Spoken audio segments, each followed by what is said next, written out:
และขอขอบพระคุณท่านพระครูอภิวัฒนวิกรมเจ้าอาวาสวัดปักตังเจริญท่านปอขึ้นสีหาวของเฮาที่นับถือศรัทธาญาติโยมมาแล้วอาตมาภาพมาแล้ววันนี้ตอนเจ้านี้ก็จะได้นำศรัทธาญาติโยมนั้นเข้าสู่ในการไปไหว้พระพุทธเจ้าเสียก่อนเพื่อเป็นมงคลที่รับที่นอนของหมู่เฮาท่านทั้งหลายเอาละศรัทธาญาติโยมแล้วเฮาก้วยมาอู้มาจ๋าเรื่องราวงานที่เฮาจะได้ปากันไปและฟังธรรมะจากอาตมาภาพและฟังมรดกธรรมกำเมืองต่อไปเอาละเน้อพ่ออุ้ยแม่อุ้ยควายมานักแกแล้วเน้อตีสี่9 นาทีศรัทธาญาติโยมในเวลาในขณะนี้เอาเนาะเพื่อเพื่อเสียเวลาศรัทธาญาติโยมกับพระเน้อกับ1กับ2กับ3อะระหังสัมมาสัมพุทโธภะคะวาพุทธังภะคะวันตังอภิวาเทมิกับสวะคาโตภะคะวะตาธัมโมธัมมังนามัสสามิกับสุปฏิปันโนภะคะวะโตสาวกสังโฆสังฆังนัมมามิกับนะโมตัสสะภะคะวะโตอะระหะโตสัมมาสัมพุทธัสสะนะโมตัสสะภะคะวะโตอะระหะโตสัมมาสัมพุทธัสสะนะโมตัสสะภะคะวะโตอะระหะโตสัมมาสัมพุทธัสสะนะโมตัสสะภะคะวะโตอะระหะโตสัมมาสัมพุทธัสสะพุทธังสัตตานังกัจจามิธัมมังสัตตานังกัจจามิสังฆังนังกัจจามิตุติยัมปิพุทธังสัตตานังกัจจามิตุติยัมปิธัมมังสัตตานังกัจจามิตุติยัมปิสังฆังนังกัจจามิตติยัมปิพุทธังสัตตานังกัจจามิตติยัมปิธัมมังสัตตานังกัจจามิตติยัมปิสังฆังนังกัจจามินะโมพุทธายะนะโมธัมมายะนะโมสังฆายะอัปปะมะโนพุทโธอัปปะมะโนธัมโมอัปปะมะโนสังโฆพุทโธเมนาโตธัมโมเมนาโตสังโฆเมนาโตกัมมัตตานังเมนาตังกัมมัตตานาตัจจติโยเมนาโตอะหัมปันเตพุทธานุสติกัมมัตตานังยัจจามิพุทธานุสติกัมมัตตานังเตตาเมปันเตอะหัมปันเตปิติอุปัจจตัสสะมาติงยัจจามิอิติปิโสภะคะวาอะระหังสัมมาสัมพุทโธวิจจาจัตตานาสัมปันโนสุขโตโลกวิโตอนุตตโตปุถิสัตตมัสสะลัตติสัตตาเทวานุสานังพุทโธภะคะวะติสุวาคาโตภะคะวะตาธัมโมสันทิติโกอาการิโกเออิปัจจิโก โอปันนะยิโกปัจจัตตังเวทิตาโพวินโยอิติสุปาติปันโนภะคะวะโตสาวกสังโฆอุจจุปาติปันโนภะคะวะโตสาวกสังโฆยายาปันโนภะคะวะโตสาวกสังโฆสามิจิปฏิปันโนภะคะวะโตสาวกสังโฆยะติตังจัตตาเดปุณเดสายุกานิอัตตาปุเตสาปุกะราเอสาภะคะวะโตสาวกสังโฆอาอุนนยโยปะอุนนยโยตักกิจนยโยอัญชเตกระนิโยอนุตตรังบุญญาเกตังโลกัสสติสา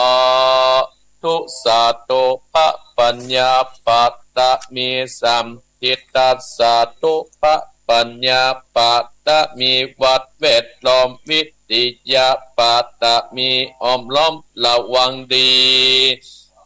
ศีลปัตตะมีบังออกดาบเมตตาปัตตะมีปัปเปตังปืนตานะปัตตะมีเป็นปืนตังต่ออุปเบกขาปัตละมีก็เป็นเวียงสัจจาปัตตะมีเวทระวังดีเป็นไม่เต้าคันติปัตตะมีกายเป็นออกดาบบังหน้าไม้และปืนไฟอาทิตตานาปัตละมีปับไปจุแองแข่งแรงปับหมู่บานปีสังไปเปตทุกตะเวเตนางตอตานีอัศจรรย์สือเหมือนปันอยู่กวางน้ำนาตีกวางต่อกวางแตกตีฟองนานอกเป็นคอตอกดอกไม้มาปูจาพระเกณฑ์ไทยสาตันพระปูตังเลยจุงมาไปโปรดจุงมาอนุญาตโปรดปูกาเตติตีแม่โตดาดนี้ออกมาติดมวยผมอยู่ข้างธาตุจังไรขัดข้างาซับพนดิน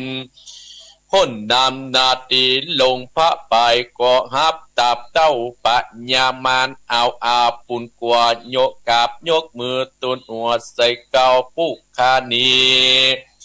ชื่อว่าเป็นลูกศิษย์พระพุทธเจ้าตนมีบุญสมปานอันมากพระพุทธเจ้าจริงตังพระปัญญาปัตละมีไว้เก่าจันตังไว้ตั้งหน้าก็ได้เก่าจันตั้งไว้ตั้งหลังก็ได้เก่าจันตั้งแต่หัวถึงตีนก็ได้เก่าจันตั้งแต่ตีนถึงหัวก็ได้เก่าจันแสนว่าลูกปืนจักมาเหมือนเสมอเหมือนปนเศษอาก็จักบอกมาไกลได้ข้าพเจ้าก็เลยได้ไว้ว่าพุทธคุณนางธรรมะคุณนางสังฆคุณนางพุทธอินตาธรรมะอินตาสังฆอินตาสะเมธรณีผู้อยู่เหนือน้ำอยู่กำแผ่นดินกันว่าปุกานีละเนกเกิดตึงอย่างคุณพระปิตาคุณพระบรรดาคุณอุบาอาจารย์คุณป่าแก้วเจ้าต่างสามประการคือคุณป่าพุทธังคุณพระธรรมังคุณพระสังฆังคุณแดดคุณฝนคุณน้ำคุณลมคุณกุราชเจ้าก็ดีคุณป่าเจ้าตนเผาวัดนาก็ดีคุณนางอุตตราก็ดีคุณพระปัจเจเจ้าก็ดีคุณแม่ทอดานีเจ้าก็ดีจุงมารักษากำนาและกำลังยังตนตัวเองข้าพเจ้าในวันนี้คืนนี้จิมแต่เตอพุทโธพุทธังรักษาธรรมโมมังรักษาสังโฆสังฆังรักษาพุทโธพุทธังอะระหังธรรมโมธัมมังอะระหังสังโฆสังฆังอะระหังพุทโธพุทธังกันหาธัมโมธัมมังกันอาสังโฆสังฆังกันอาพุทโธโปกธัมมังปิดสังฆังมิต อายุวันโนสุขังปะลังสะทุสัตตุอาหังวันตาเม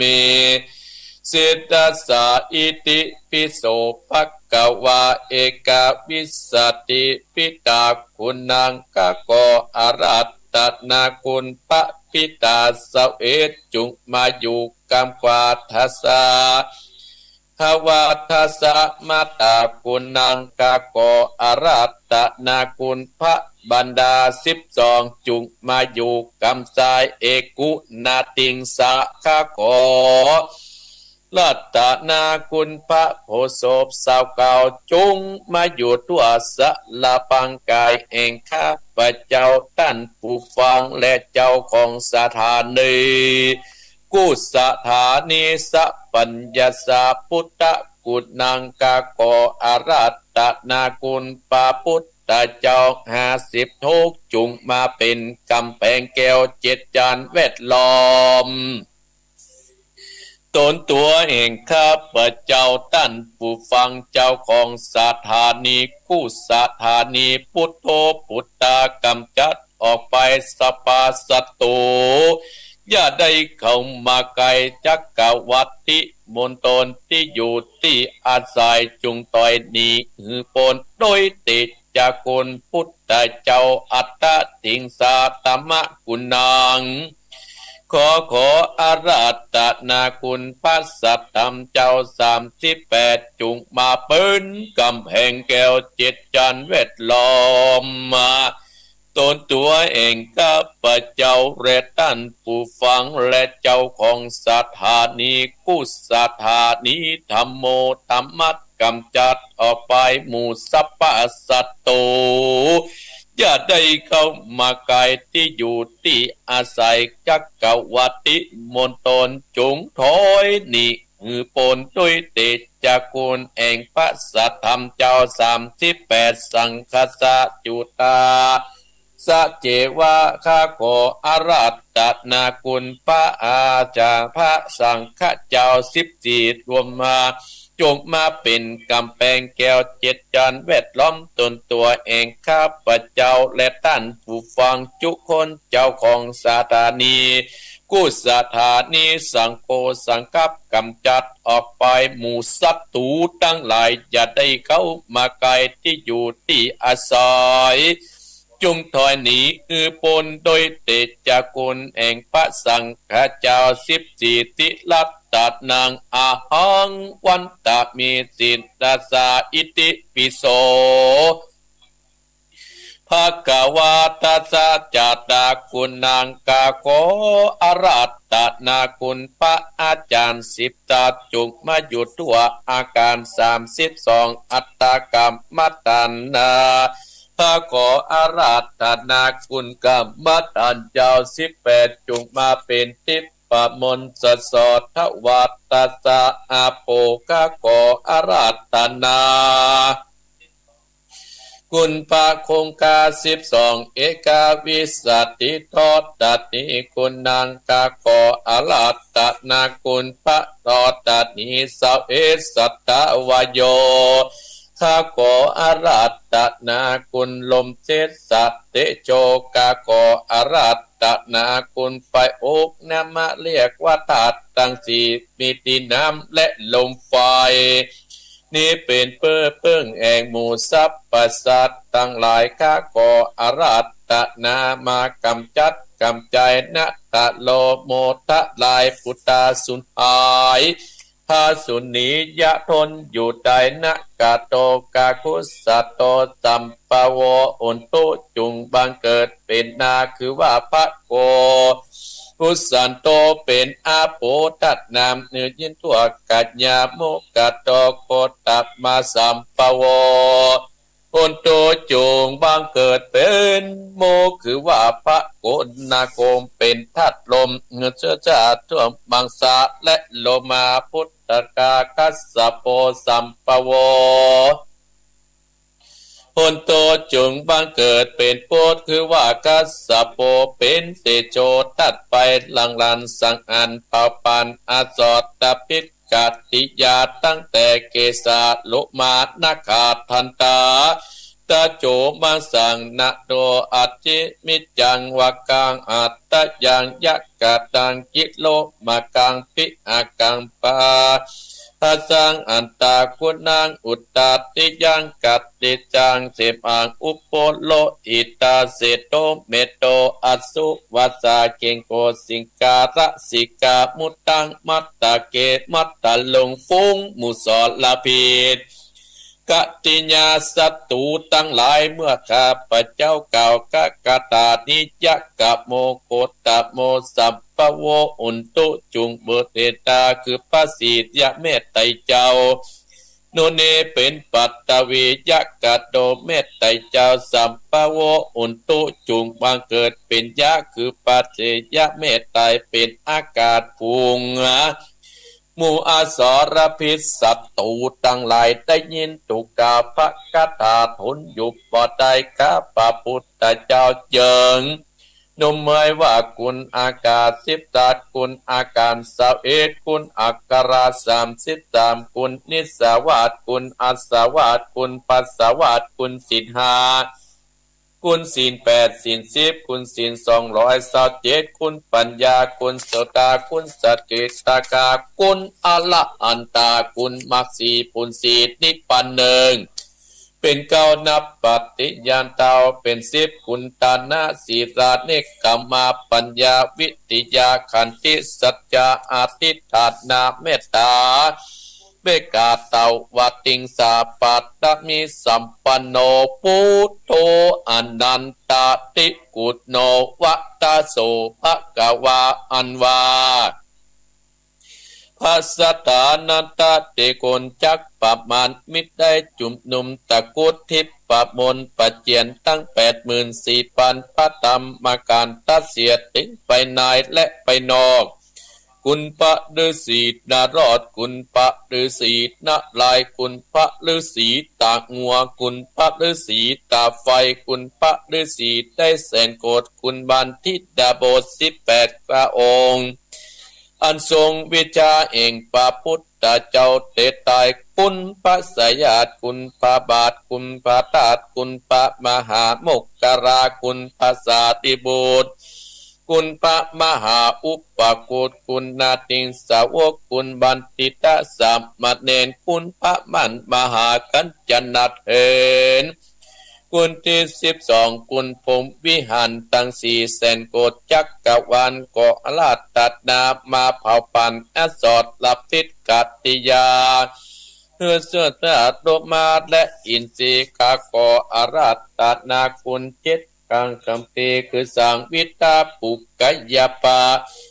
รัตนาคุณนิกายตังอาติมาสังอังกุขะโกอารัตนาคุณพระวิไตตังอาชาปจุมาคาโกอารัตนาคุณสัตธรรมตัง8จินาวัฏสักยาคาโกอารัตนาคุณใจญะว่าคือมาทุอุกสะนะทุจุงมาเป็นดับกามาสิกาเหมันตาเพื่อนผู้ข้าจักฟ้าเมื่อขออาราธนามาอยู่กลางการผู้ข้าจักฟันโดยสัตนาคมคือพุทธังตัสสะมิธรรมังตัสสะเมสังฆังตัสสะมินะโมตัสสะสะตัสสะโมนะโมตัสสะปัสสะตูตั้งหลายก็ขาดเป็นพวงทุลีที่เดือดอยู่ในอินทรีย์ขึ้นหนีไปอยู่นอกจักกรวาลกูจากห่างองค์การณกิงบันดาลนากูจากสัตวานป่าอิมมาปานผุงหมู่มานศัตรูก็ร้อนล้นอยู่ปอดใดกูจากพิษตะวังกังเรากูจากเล่าภากัดหาว่าสังวิสาสุโสปุสาพุทธปาปิตวาทวรังสัพพิตพุทธาสัมมตินตะวันตังเกาว่าพุทโธจะมัชชิโมเสโตสติโปโตจะทักกิเตอุตตะเลโมกะละโนจาอนันโทมัชชิเมวัจจะโกตัญโยปุปปโตขับเตคะเตคะวัมปติอุปปิอาติตาเนคะเตเยจักกัสสะโพอาโตจิวะอิสาเนสัพเพเต พุทธมังกัตตโยตวาพุจิตโตอุนตินิตุโกนิปันตโวมะอาเตโสสัทธาอุนติสยสุติภวันตุเมอโลคยาปะละมาตาปาสันตุติปัตตนัมทนังวิสสะปัตตมานยตินิปานังปัตละมังสุขังเอาละศรัทธาญาติโยมแผ่เมตตาให้ตัวเก่าเด้อเพื่อให้ตัวเก่านั้นมีความสุขตั้งใจว่าตามอัตมาภาพเด้ออะหังสุขิโตโหมิ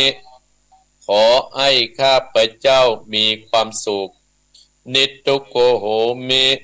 ขอให้ข้าพเจ้าปราศจากความทุกข์อเวโรโหมิขอให้ข้าพเจ้าปราศจากเวรภัยอัพพยาปโจโหมิขอให้ข้าพเจ้าปราศจากอุปสรรคอันตรายทั้งปวงอนิโกโหมิขอให้ข้าพเจ้าปราศจากความทุกข์กายและทุกข์ใจสุขีอัตตนังปฏิหะลามิขอให้ข้าพเจ้ามีความสุขกายและสุขใจรักษาตนให้รอดพ้นจากทุกข์ไปทั้งหมดทั้งสิ้นเถิด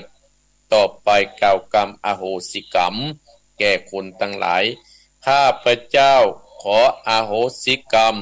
กรรมใดที่ทำแก่ผู้ใดในชาติใดๆก็ตามขอให้เจ้ากรรมและนายเวร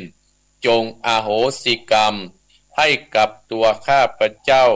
อย่าได้จองเวรและจองกรรมต่อไปเลย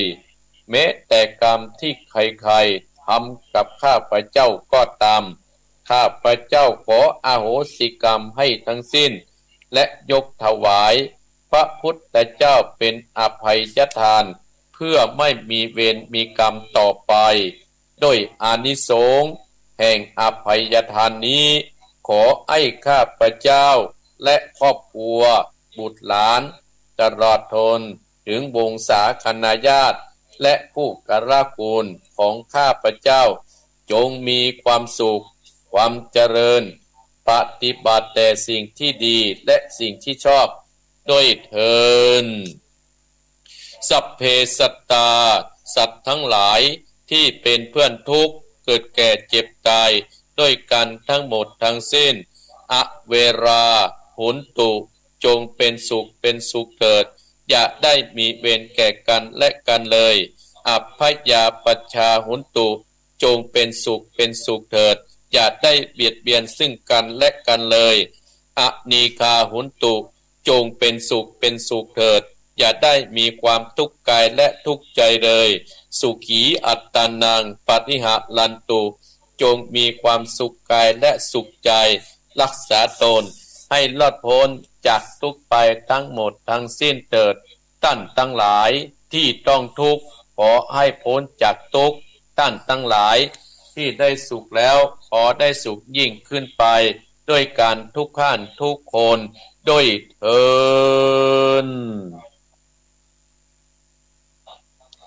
เอาละศรัทธาญาติโยม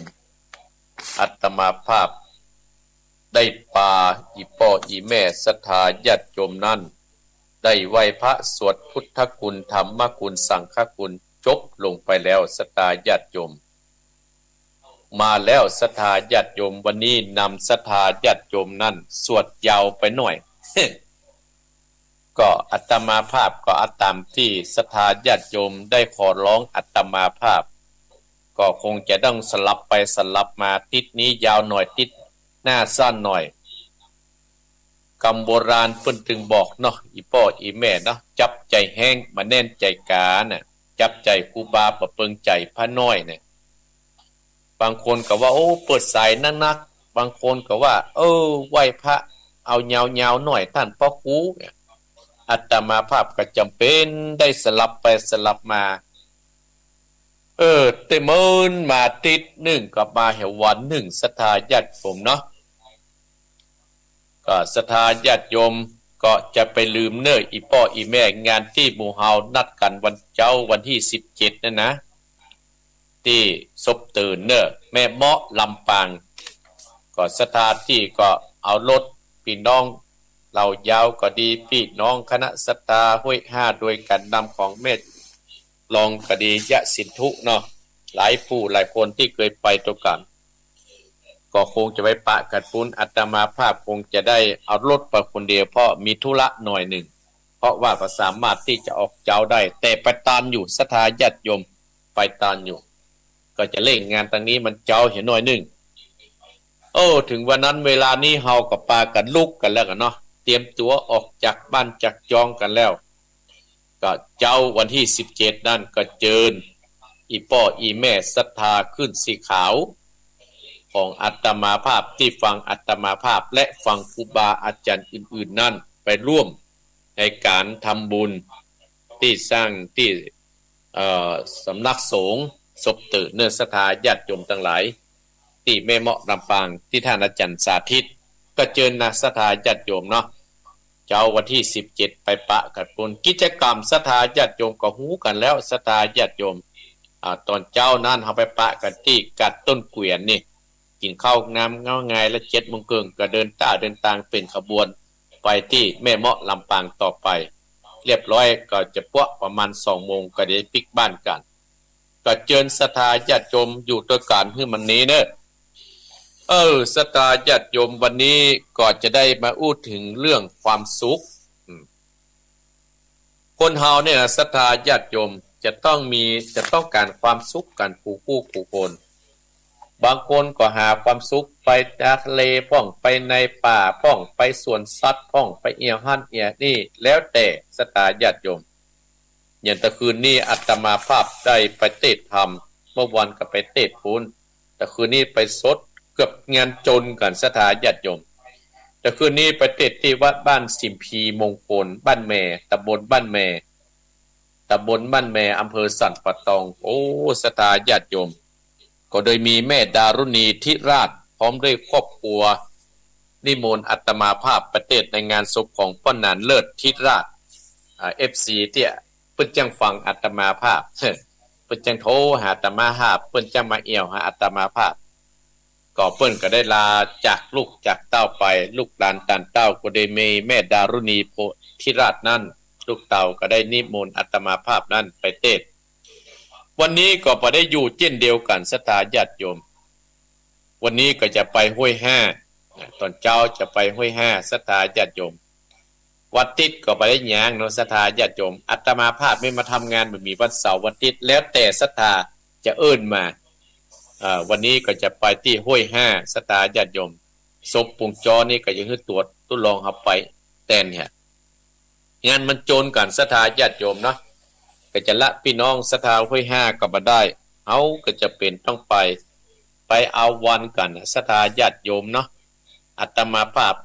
มีงานเปิ้นก็มาช่วยก็มีแม่พามื่นใจเขานี่เปิ้นมาช่วยหลายผู้หลายคนศรัทธาญาติโยมเปิ้นก็มาเติมมาแท่งอาตมาอย่างงานน้องเขยเนี่ยเปิ้นก็มาช่วยอาตมาก็ต้องไปเติมไปแท่งแต่เปิ้นมางานอาตมาภาพเปิ้นได้แยกการแต่อาตมาภาพไปเติมบ่ได้ไปเติมที่มันวิทย์ เนาะศรัทธาญาติโยมเนาะงานอาตมาภาพก็จะมีปุ้นวันที่5 พฤศจิกายนปุ้น5-6 พฤศจิกายนเพิ่นศรัทธาญาติโยม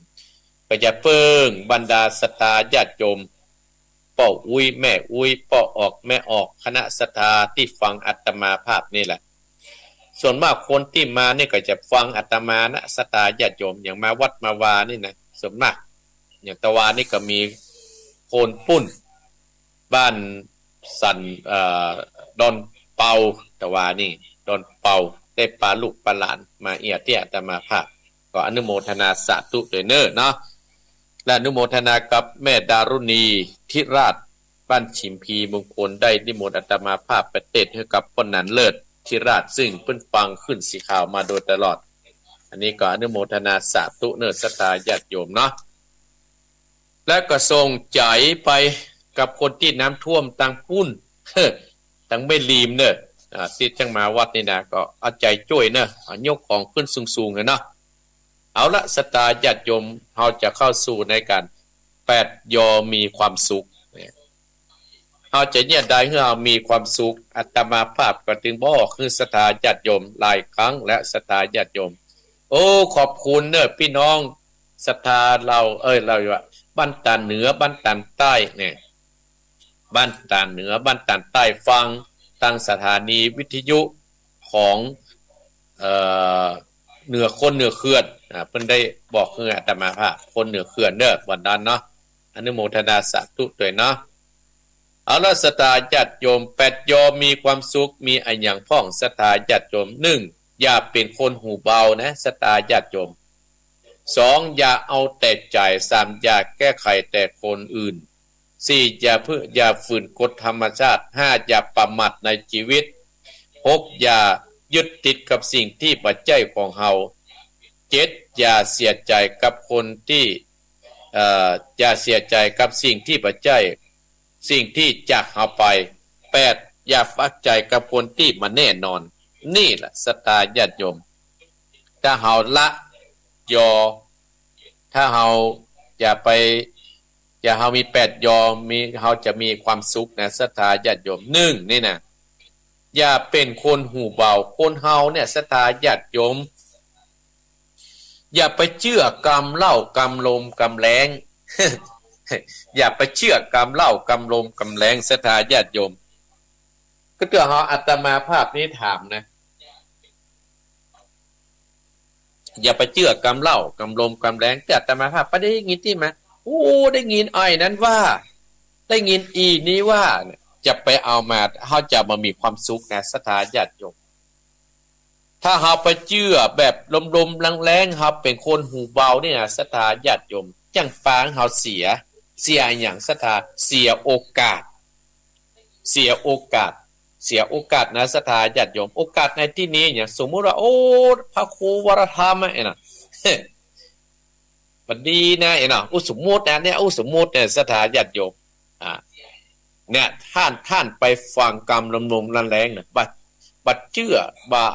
ได้ถามเปิ้นแล้วนี่มันบัดดีนะเป็นบาปนะศรัทธาญาติโยมบาปตั้งใดอีพ่ออีแม่ศรัทธาญาติโยมบาปตั้งวาจาตั้งใจและตั้งกายเนี่ยมันเสียโอกาสที่เฮาเดินทางมาอย่างดีแล้วไปลงห้องตางเนี่ยข้างตางเนี่ยเฮาก็มีความสุขแล้วเพราะฉะนั้นศรัทธาญาติโยมเฮาเป็นเจ้าพุทธเฮาเป็นนักฟังธรรมะแล้วเฮาอย่าไปเป็นคนหูเบา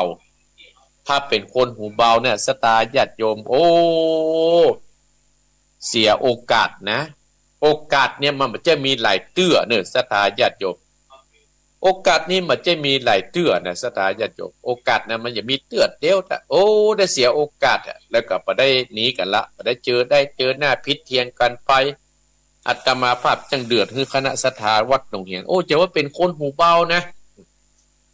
ย้อนไปจะคือใจบ่ได้เจาะหูอย่างห้วยมันนักๆหน่อยเนี่ยศรัทธาญาติโยม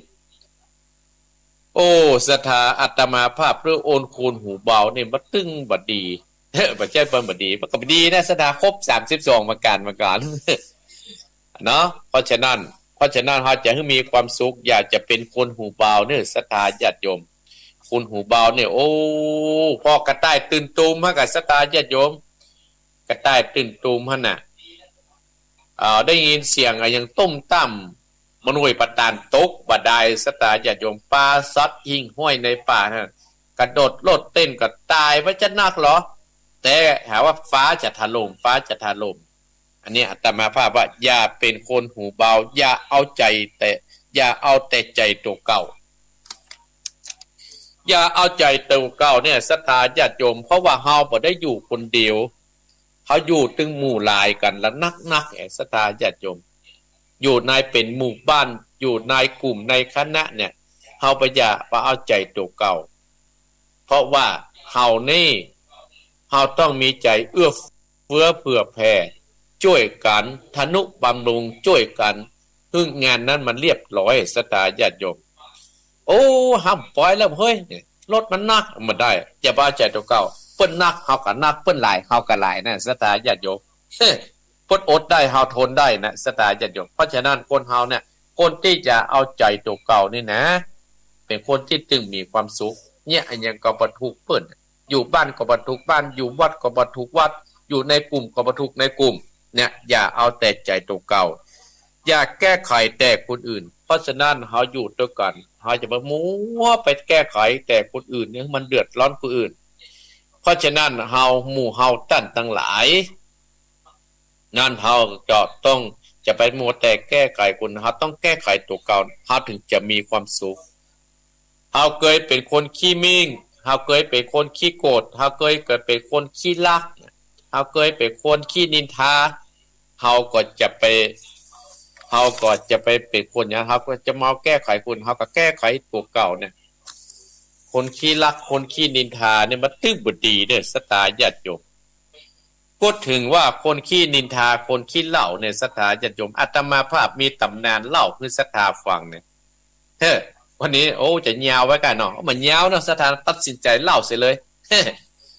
เอาก็อุ้ยอินเพิ่งให้ฟังเนี่ยแม่นัดเพิ่นข้าฟังปุ่นแม่พีนเพิ่งให้ฟังกันเอาตำนานคนขี้เหล้าเนี่ยตั้งแต่หลายมันมีตั้งแต่ไทยมาแล้วหรอตั้งแต่เดิมไทยมาละตั้งแต่ในอดีตชาติมาแล้ว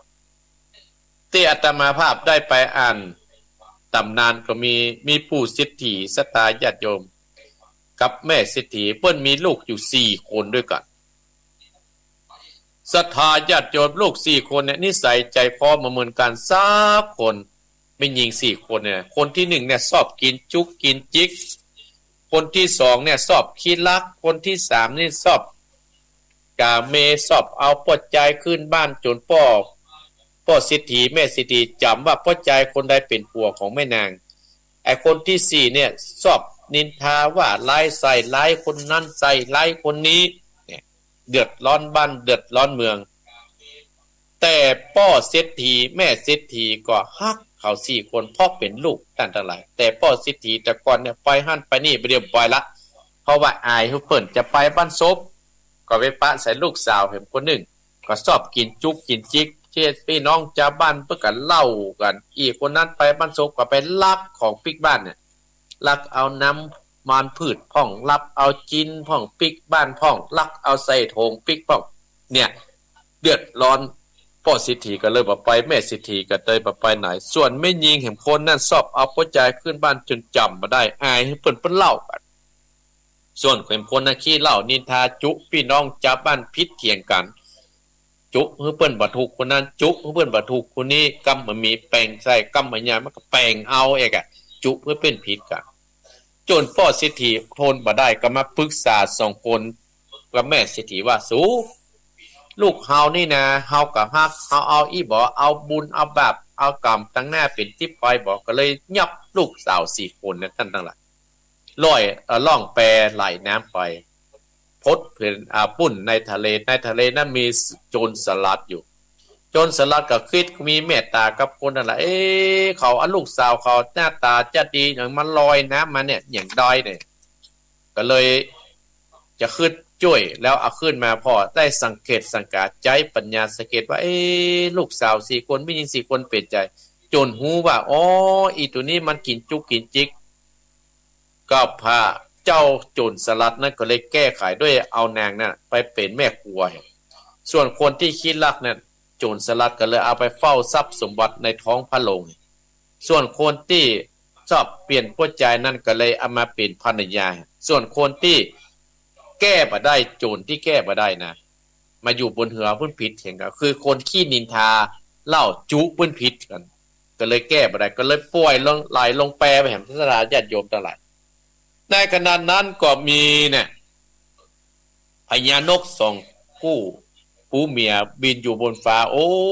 ถามกันว่าจะไปหากินกันที่ไหนเมียกระทำผัวกระทำเมียก็เลยว่าเลไปเลมากระหันในท้องทะเลหันมีไม่ยิงโดนไหลมาตั้งแต่ไหลก็คิดจะทำบุญว่าเฮาเกิดมาจัดหนึ่งครับเป็นชัดในนั้นเฮาก็เลยทำบุญปากันช่วยไม่ยิงคนนี้เนี่ยช่วยไม่ยิงคนนี้ตั้งแต่ไหลพญานกก็เลยเอาไม้เนี่ยคือนางนะห้วยมาแม่นางนี่โอ้เปิ้นจ้วยกันที่อย่ายินดีกะก็เลยไปจุคือนกผิดกันไปหานกตัวผู้ก็บอกว่านกตัวผู้ ว่านกตัวแม่เจ้าชู้ไปหานกตัวแม่กับว่าตัวผู้เจ้าชู้โจรพญานกพิษทะเลาะกันต่างๆหลายเนี่ยจุนกพิษขึ้นก็มีนะถ้าอย่างคนบางคนน่ะมันอย่าจุคนพิษกันอาตมาภาพนี่เบื่อขนาดเนอะโอ้ที่นี่ก็จัดหนักกันเนี่ยสตาร์จัดอยู่สุดท้ายนางก็ได้ตกจากบนฟ้านกปล่อยลงมาหัวตกอยู่ตายอยู่ที่ต้านน้ำหันต้านน้ำหันอยู่ใกล้วัดนะสถาญาติโยมใกล้วัดทุกเจ้าตื่นมาโอ้ไม่นางนี่อย่ามาตายที่นี่ก็เลยเอาไปสาปนกิจเป็นหัวกะโหลกเอาหัวกะโหลกนั้นเป็นกระถางทูบปดวัดหันอยู่โยนเป็นสุขอันตรายตั้งแต่เอาหัวนางน่ะกะโหลกมาเป็นกระทูบวัดน้อยพิษเอย่างกันก็เลยเอาหัวกะโหลกแรงกว้างเนี่ยสถาญาติโยมสุดท้ายขี้เล่าออกมาว่าเอาหัวกะโหลกนะว่าเป็นก้นเศร้าแตนลูกหินมาก้อนหนึ่งโอ้ขี้เหล้าเนี่ยเปิ้นมาเคยพิษมาเคยเพียงกันเสด็จโอ้ต้มเหล้ากับพิษเถียงกันตั้งแต่ละตู้เจ้าก็เลยประแจ้งใจเนี่ยใดเนาะก็เลยไปเอาหัวกะโหลกนางนั้นมาตุบจนเหลียแฟะเหลียแฟท่านทั้งหลายคนสมัยก่อนเปิ้นจะมีห้องน้ำอย่างนี้เหรอเขาไปเล่นกันน้ำแม่ปุ่นน้ำแม่ก็เลยเอาหัวกะโหลกชิ้นกะโหลกไปปล่อยตังน้ำแม่มาพอใจเล่นน้ำกันไม่ยิงเล่นน้ำปังควังกับกินน้ำกระดูกแม่นางนั้นท่านทั้งหลายกินเข้าไปศรัทธาญาติโยมคนขี้เหล้าจึงมีทั่วบ้านทั่วเมืองหมดเนี่ยเพราะว่าเล่นน้ำเสร็จกระดูกเสร็จน้ำนั้นเข้าหูปากมือไม่ยิงแต่หลายพอใจทั้งหลายไม่ยิงคนดานทั้งหลายที่กินเข้าไปนักขนาดกับเหล้านักเปิ่นไม่ยิงคนใดที่กินน้อยกับเหล้าไม่ยิงคนใดที่บ่าได้กินเข้าไปก็บ่ใช่เป็นคนที่เราเป็นคนมีศีลมีธรรมเนี่ยท่านทั้งหลายเนี่ยไม่ยิงที่เราเต็มบ้านเต็มเมืองเพราะฉะนั้นเราต้องแก้ไขด้วยการฟังธรรมะสตาญาติโยมอันนี้อาตมาภาพถึงเล่าขนาดว่าแก้ไขแต่คนอื่นต้องแก้ไขตัวเก่าขึ้นดังนะ4อย่าฝืนกฎธรรมชาติกฎธรรมชาติเฮามีอยู่แล้วเฮาจะฝืนกฎหมายบ้านกฎหมายเมืองอย่าฝืนศีลธรรมจะให้มันผิดศีลผิดธรรมอันนี้เป็นต้นอย่าประมาทในชีวิตคนเฮานั้นเกิดมาแล้วสตาญาติโยมจะประมาทในชีวิตของเฮาชีวิตของคนเฮานั้นถ้าประมาทอย่างเดียวบ่เดียวเนี่ยสตาญาติโยม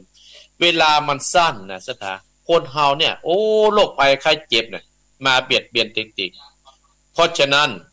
เฮาจะมาประมาทชีวิตถึงเวลาเฮามีกิจกรรมหยังเฮาก็ทำเหียถึงเวลาไหว้พระสวดมนต์เฮาก็ตั้งใจทำเนี่ยถ้าคนที่ประมาทน่ะความประมาทในชีวิตย่อมถึงแก่ความตายแน่นอนอย่ายึดติดกับสิ่งที่ปัจจัยของเฮาสิ่งอันใดที่ปัจจัยของเฮานะศรัทธาญาติโยมบรรดาพ่ออุ้ยแม่อุ้ยพ่อออกแม่ออกพี่น้องคณะศรัทธาของเฮามันหายไปกระจ้างมันแจ้ของเฮาอย่าเศร้าเสียใจกับสิ่งที่จากเฮาไปเป็นเรื่องธรรมดาศรัทธาญาติโยมที่อาตมาภาพที่ว่าได้ติดตะคืนเนี่ยคนเฮาเนี่ยบ่รอดพ้นสักอย่างก็คือความตาย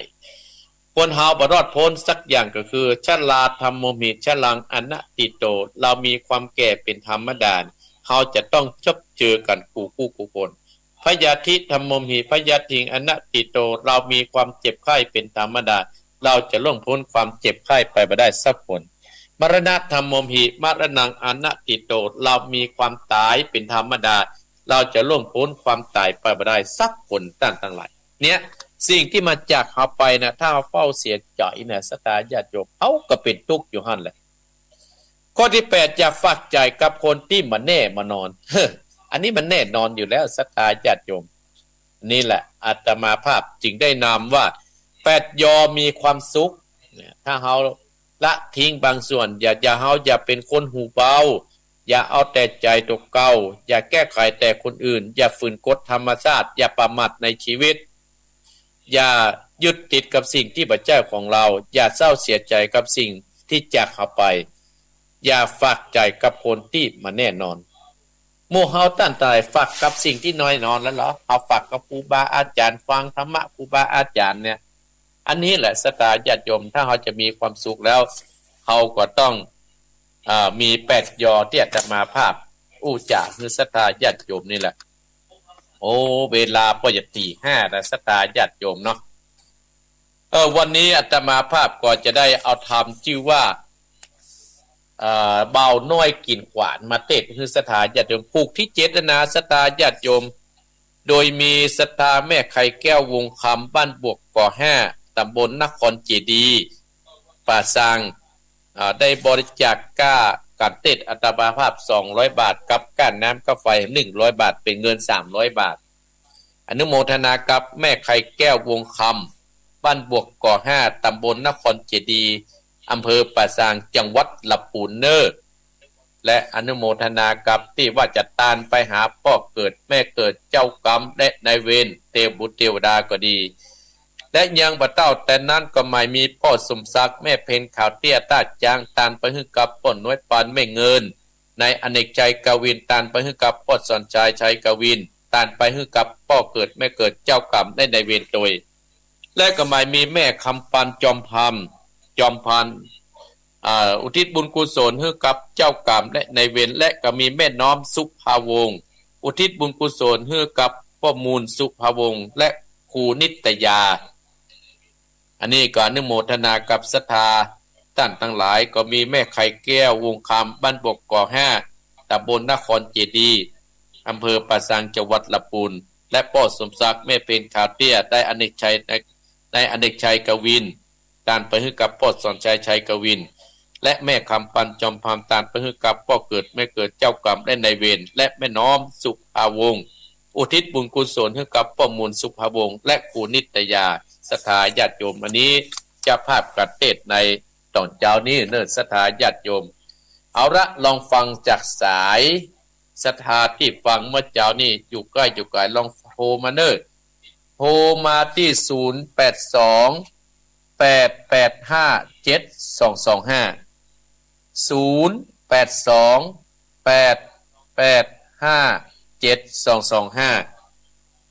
ลองฟังว่ามีคนฟังอยู่ก็เป็นจะได้กัน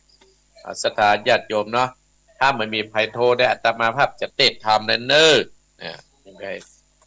0828857225เนอสถานญาติโยมเสาะหาประกาศกันเอาได้ละใครจะโทรมาก็โทรเนอสถานญาติโยมใครจะโทรโทรมาแล้วสายแรกจะ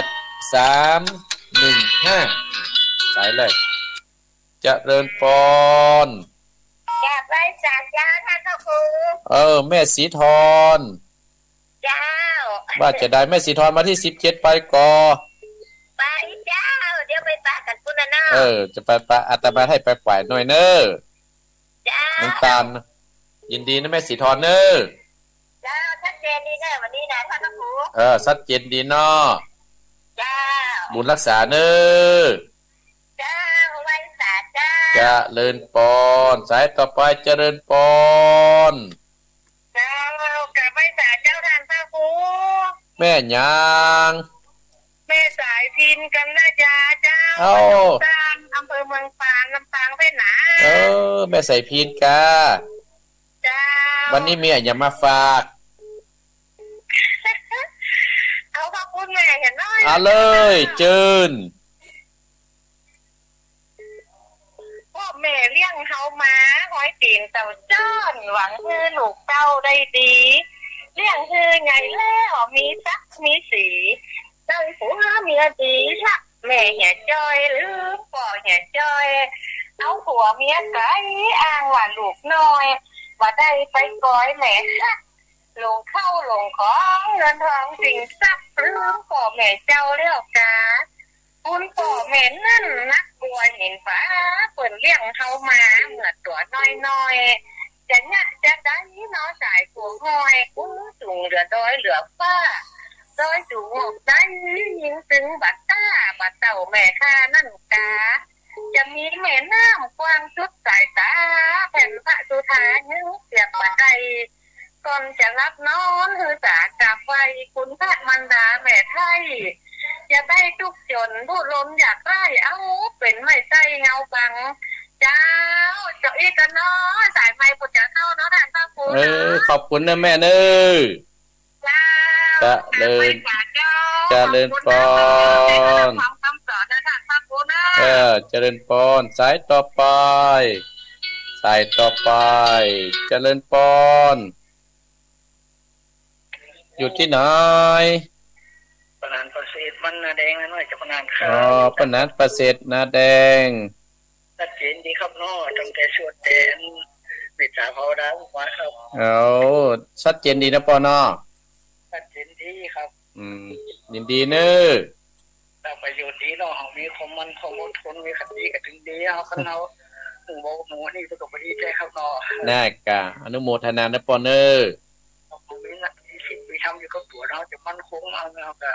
มีความมันคงมันใจดีเนี่ยเราจะเล่นหนุกเรื่องที่ครับน้อ เจริญพรนะปอนเนอร์ ใจท่านครูนะครับขอครูได้อยู่ดีไม่ชุกดีไม่ตั้งวันนี้ยาวไปสู่หลุมใช้แกประสบการณ์ต่อไปครับเนอ เจริญพรสายต่อไปเจริญพร เจ้าแก่พระแสเจ้าท่านพระครู ว่าจะได้ ศิลปรสิทธิพระองค์ละปุณเด้อโอ้ความท่านพระครูธรรมดาเจ้าแล้วเด้อโอ้ทำวันนี้ฟังหูไว้หูเนาะท่านพระครูเนาะ น่า เจ้าก ะน่ากะ หูเบานี่มันแบบดีแต่ หูเบาเนี่ยหูเบาบนงิ้วเนี่ยมันดูบดีเจือไปเลยยินดีเนอะ เจ้าแก่พระแสด้วยท่านพระครู บุญรักษาสายต่อไปเจริญพร0828857225เจริญพร เจ้าสาธุเจ้า แม่น้อมกันเนี่ย เจ้า แม่น้อมว่าจะได้ยินแล้วเนาะ เจ้าได้ยินแล้วเจ้า ก็ได้ฟังธรรมเนอะแม่น้อม เจ้าสาธุเด้อวันที่17ก็ปากันเนาะ ยินดีเนอะยินดีแม่น้อมเนอะปะกันเนอะแม่น้อมไปในขบวนของพายรถอีกอย่าง รถ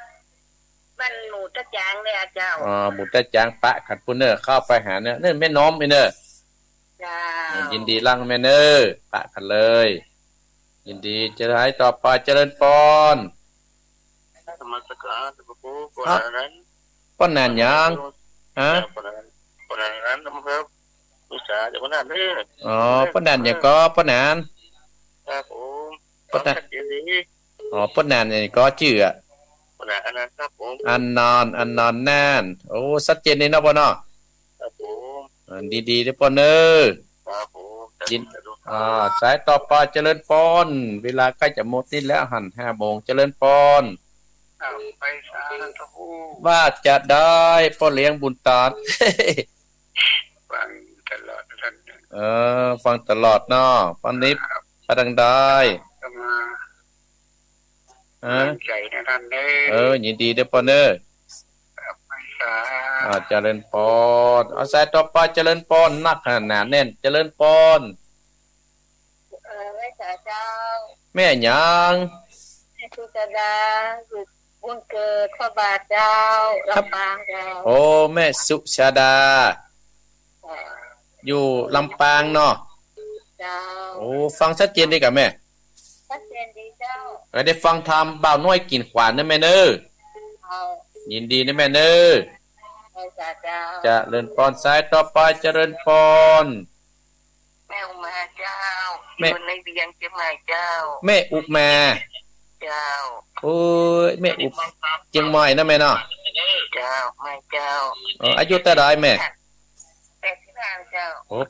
85ก็จะได้ฟังธรรมนะแม่เนอบ่าวน้อยกินขวานนะยินดีแม่เนอ เจ้าวันดีไปโชว์มาหาท่านหาไปโชว์70,000ถ้าไปเจอ เบอร์นี่มันถ้าเฮาออกรายการแล้วก็ปิดเนอะแม่เนอเบอร์ส่วนตัวน่ะก็0871774469เนอะ เจ้าเบอร์นี้ถูกแล้วเนาะ เบอร์นี้ถูกนะอันนี้เบอร์วิทยุเนอะ 082นี่จ้า 082เบอร์วิทยุ 857225เนี่ย อันนี้เบอร์วิทยุเนอะแม่เนอะ เจ้า ถ้าเบอร์ส่วนตัวแม่จดไว้เนอะก็ได้ไม่จดไว้เนอะ เจ้า ลองจดเจริญพรนะแม่เนอะ เจ้า เจริญพรศรัทธาญาติโยม5 โมงแล้วเนอะแม่อุมาจดเบอร์ว่า0871774469เนี่ยบ่ได้บ่ห้ามโทรเด้อเนอะแม่อุมาเนอะอันหลังจากออกรายการแล้วก็โทรเพราะโทรเนี่ยมันจะดับ0871774469เอาละศรัทธาญาติโยมตี 5พอดีเนอะ ภายปะโทอัตมาภาพก็จะเอาธรรมมาเทศน์แล้วนะเดี๋ยวกินน้ำก่อนเติมน้ำมันให้หน่อยหนึ่งศรัทธาญาติโยมอนุโมทนากับแม่ศรีธรชัยประการแม่ไสพินต้องสั้นลำปางป้านันเกษตรจังหวัดน่านและแม่สุกแก้วสีเตี้ยศรัทธาศิลาพรแม่น้อมตาจางป้านันอนันต์น่านและพ่อบุญตาลกิดีสัญญอดแม่สุชดาลำปางและแม่อุมาเชียงใหม่โทรเข้ามาอีกสายหนึ่งเจริญพรไว้สาเจ้าค่ะแม่หยังเรียกเป้าแม่สีเจ้าแม่สีกันธนีกะเจ้าแบบฟังโทรศัพท์เลยเจ้าฟังตื่นเจ้าด้เจ้ายินดีแม่สีเนอะขอบคุณที่โทรมาเนอะจะเลินปอนแม่สีกันธนีลำเวียงป่าเป้าแม่สีกันธนีก็คือเจริญได้ธรรมเนอะแม่เนอะอายุมั่นขวนยืนเนอะแม่อุมาก็0871774469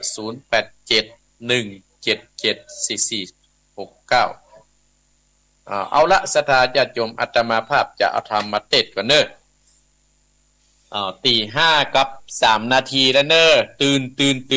นได้แล้วลุกได้แล้วเนอะศรัทธาญาติโยมเนาะตีห้าแล้วนะศรัทธาญาติโยมเอาภัยบ่ตื่นก็ตื่นแฮเนอะตื่นได้แล้วอนุโมทนาสาธุโดยบุญใดกุศลใดที่ศรัทธาญาติโยมบรรดาพ่ออุ้ยแม่อุ้ยพ่อออกแม่ออกที่ฟังรายการของอาตมาภาพนี่จะมาตอนเช้าเนี่ยศรัทธาญาติโยมตอนเช้าวันติดอยู่ถึง6 โมงศรัทธาญาติโยมสำหรับสถานีที่ฮับในตอนเช้านี่อาตมาภาพจะขอบคุณพิเศษก่อนในกี้ก็ลืมขออันนี้ไป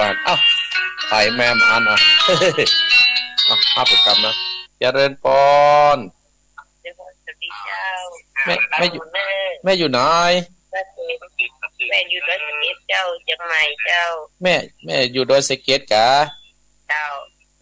เดี๋ยวแม่ฟังธรรมด้วยแม่เนอะดอยสะเก็ดเนาะแม่ศรีวิไลเจ้าแม่ศรีวิไลอายุเท่าใดแม่74แล้วเจ้า74ละอนุโมทนาบ่เคยมาตั้งดอยหล่อสักแต่ก้าเนี่ยรับเจ้าฟังให้เจ้าละเจ้ายินดีเนอะแม่ฟังธรรมต่อเนอะเจ้าจะเลินปอนมาเป็นสายเจริญปอนสาวแต้วตะปูแม่อุ้ยอินถ้าไปอยู่ทางนอกไม่จะไปนอนวัดจะไปเจอทางว่าปู่ไปลำปางกันมาเลยถ้าโอกาสได้เนอะยินดีถ้ามีโอกาสจะเข้าไปตั้งน้อยไปเนอะว้าวมาขอโทษบอกไปเนอะยินดีเนอะจะเลินปอนยิ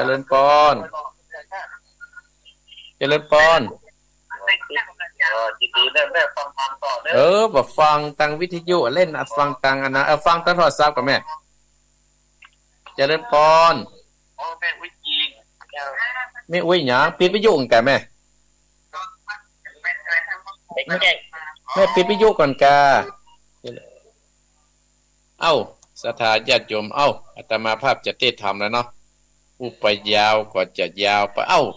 อนุโมทนากับเจ้าของสถานีวิทยุตั้งแต่ตี5ถึง7 โมงนี้ขออนุโมทนากับเจ้าของสถานีวิทยุบ้านทุ่งเรดิโอ 89.50 อำเภอสันป่าตองจังหวัดเชียงใหม่และสถานีวิทยุขึ้นธรรมะของชุมชนวัดห้วยตองฉลาก 98.75 อำเภอจอมตองจังหวัดเชียงใหม่และสถานีวิทยุเวียงป่าเป้าเรดิโอ 90.00 เวียงป่าเป้าจังหวัดเชียงรายและสถานีวิทยุของคณะสงฆ์อำเภอฝางวัดพระบาทอุดม FM 100.25 และสถานีวิทยุมูลเสียงธรรมวัดบุพารามอำเภอแม่แจ่ม106.25 และสถานีวิทยุชุมชนโคนบึงลี้อำเภอลี้จังหวัดลำพูน FM 103.75 และสถานีวิทยุมูลเสียงธรรมจากวัดจันทร์ 103.50 อำเภอกัลยาณิวัฒน์เชียงใหม่และสถานีวิทยุชุมชนคนนาน้อยอำเภอดานน้อยจังหวัดน่าน FM 91.50 และสถานีวิทยุ ศรีคำเรดิโออำเภอเวียงสาจังหวัดน่าน FM 92.50 และสถานีวิทยุเสียงสายเรดิโออำเภอต้าวังผางจังหวัดน่าน FM 100.75 และสถานีวิทยุชุมชนคนเหนือเขื่อนอำเภอฮอดจังหวัดจังหวัดเชียงใหม่90.75 และสถานีวิทยุน่านฟ้าเรดิโอ FM 107.75 ตำบลป่าแดดอำเภอเมืองจังหวัดเชียงใหม่และสถานีวิทยุชุมชนคนต้นน้ำ FM 104.50 บ้านปุ่งน้ำร้อนตำบลเมฆจิดีเวียงป่าเป้าและสถานีวิทยุดินแดนถิ่นล้านนา FM 103.50 น้ำบ่อหลวงอำเภอสันป่าตองจังหวัดเชียงใหม่และสถานีวิทยุล้านนาเรดิโออำเภอศกปรับจังหวัดลำปาง FM 95.75 และสถานีวิทยุขึ้นพระพุทธศาสนาการศึกษาวัฒนธรรมวัดไฟหินอำเภอเมืองจังหวัดเชียงใหม่ 104.50 และสถานีวิทยุการศึกษาพัฒนาอาชีพของอำเภอเมืองจังหวัดลำปาง FM 103.00 และสถานีวิทยุวิทยาลัยเทคโนโลยีการจัดการกพหแม่เมาะจังหวัดลำปาง FM 99.50 โดยคุณอนุพงษ์ตาจินะขออนุโมทนาสาธุเด้อสตาญาติโยมเอาละอาตมาภาพจากเต็ดน้ำเต็ดธรรมมีชื่อว่าเบ้าน้อยกินขวานเบ้าน้อยกินขวานติดที่แล้วสตาญาติโยมพญาเจ้าเมืองที่เมืองฮั่นได้ประลองกันมี6กุมารเจ้าเมืองทั้งหลายได้ประลองสู้กับเจ้าลัทธิกุมารและเจ้าบ่าวน้อยกินขวานสุดท้ายการหมู่บ่าวน้อยกินขวานกับเจ้าลัทธิกุมารเลยยับ6กุมารนั้นใส่โถงสถาญาติโยมจะเป็นจะได้นั้นก็เจิญสถาญาติโยมตั้งจิตตั้งใจสดับรับฟังโดยมีท่านเจ้าภาพก็มีแม่ไข่แก้ววงคำบ้านบกก่อ5นครจีดีอำเภอประสังจังหวัดลำพูนและพ่อสมศักดิ์แม่เพนขาวเตี้ยและนายอเด็กใจกวินแม่คำปันจอมพันธ์และแม่น้อมสุภาวงศ์เป็นเจ้าภาพในตอนเช้านี้เนอะตั้งอกตั้งใจพนมมือได้แล้วนะโมตัสสะภะคะวะโตอะระหะโตสัมมาสัมพุทธัสสะสันตะโวดุดาสะโพธิสัตว์ทั้งหลายอันน้ำตำเบาน้อยกินปานกอบมาถึงผูกตวนเจตสตาตั้นทั้งหลายฟังธรรมจังสาตานิวิตโยตัมบัตไตก็บัตติวัตเตสังวัจจะนังสวดวาดดังนี้เป็นตนแต่เตสังวัจจะนังสุดว่าเมื่อนอนนาละติกุมารหนุ่มดาวลูกพ่อเจ้าฤาษีได้ไขวัดตีอ่อนอ้อยแองใจหนุ่มน้อยอุกคนว่าเจ้าเอาตนจนกว่าได้เป็นกากัดตามการปฏิญาณก่อนกี้บอลเล็บลีเสียกรรมมาก็สวดมนต์ยามกุญใหญ่ดังได้เฮียนมาออกจากตกลางอากวาต่อหน้าสะปาตาออจันอกเต้าใจจืดยาวยินดีอันเจดีกมกาบไว้เล่าไหลหอนนะปฏิบัติตนอยู่กายจุงช่วยใจติเมื่อจูบุเรือตนอกอาจเกิดลัทธิกุมารก็ใครกับงานบอกเล่าว่าสู่เจ้าตั้งหลายเป็นสายเจ้าเนาะเนื้อที่เป็นเจ้าเชื้อกษัตริย์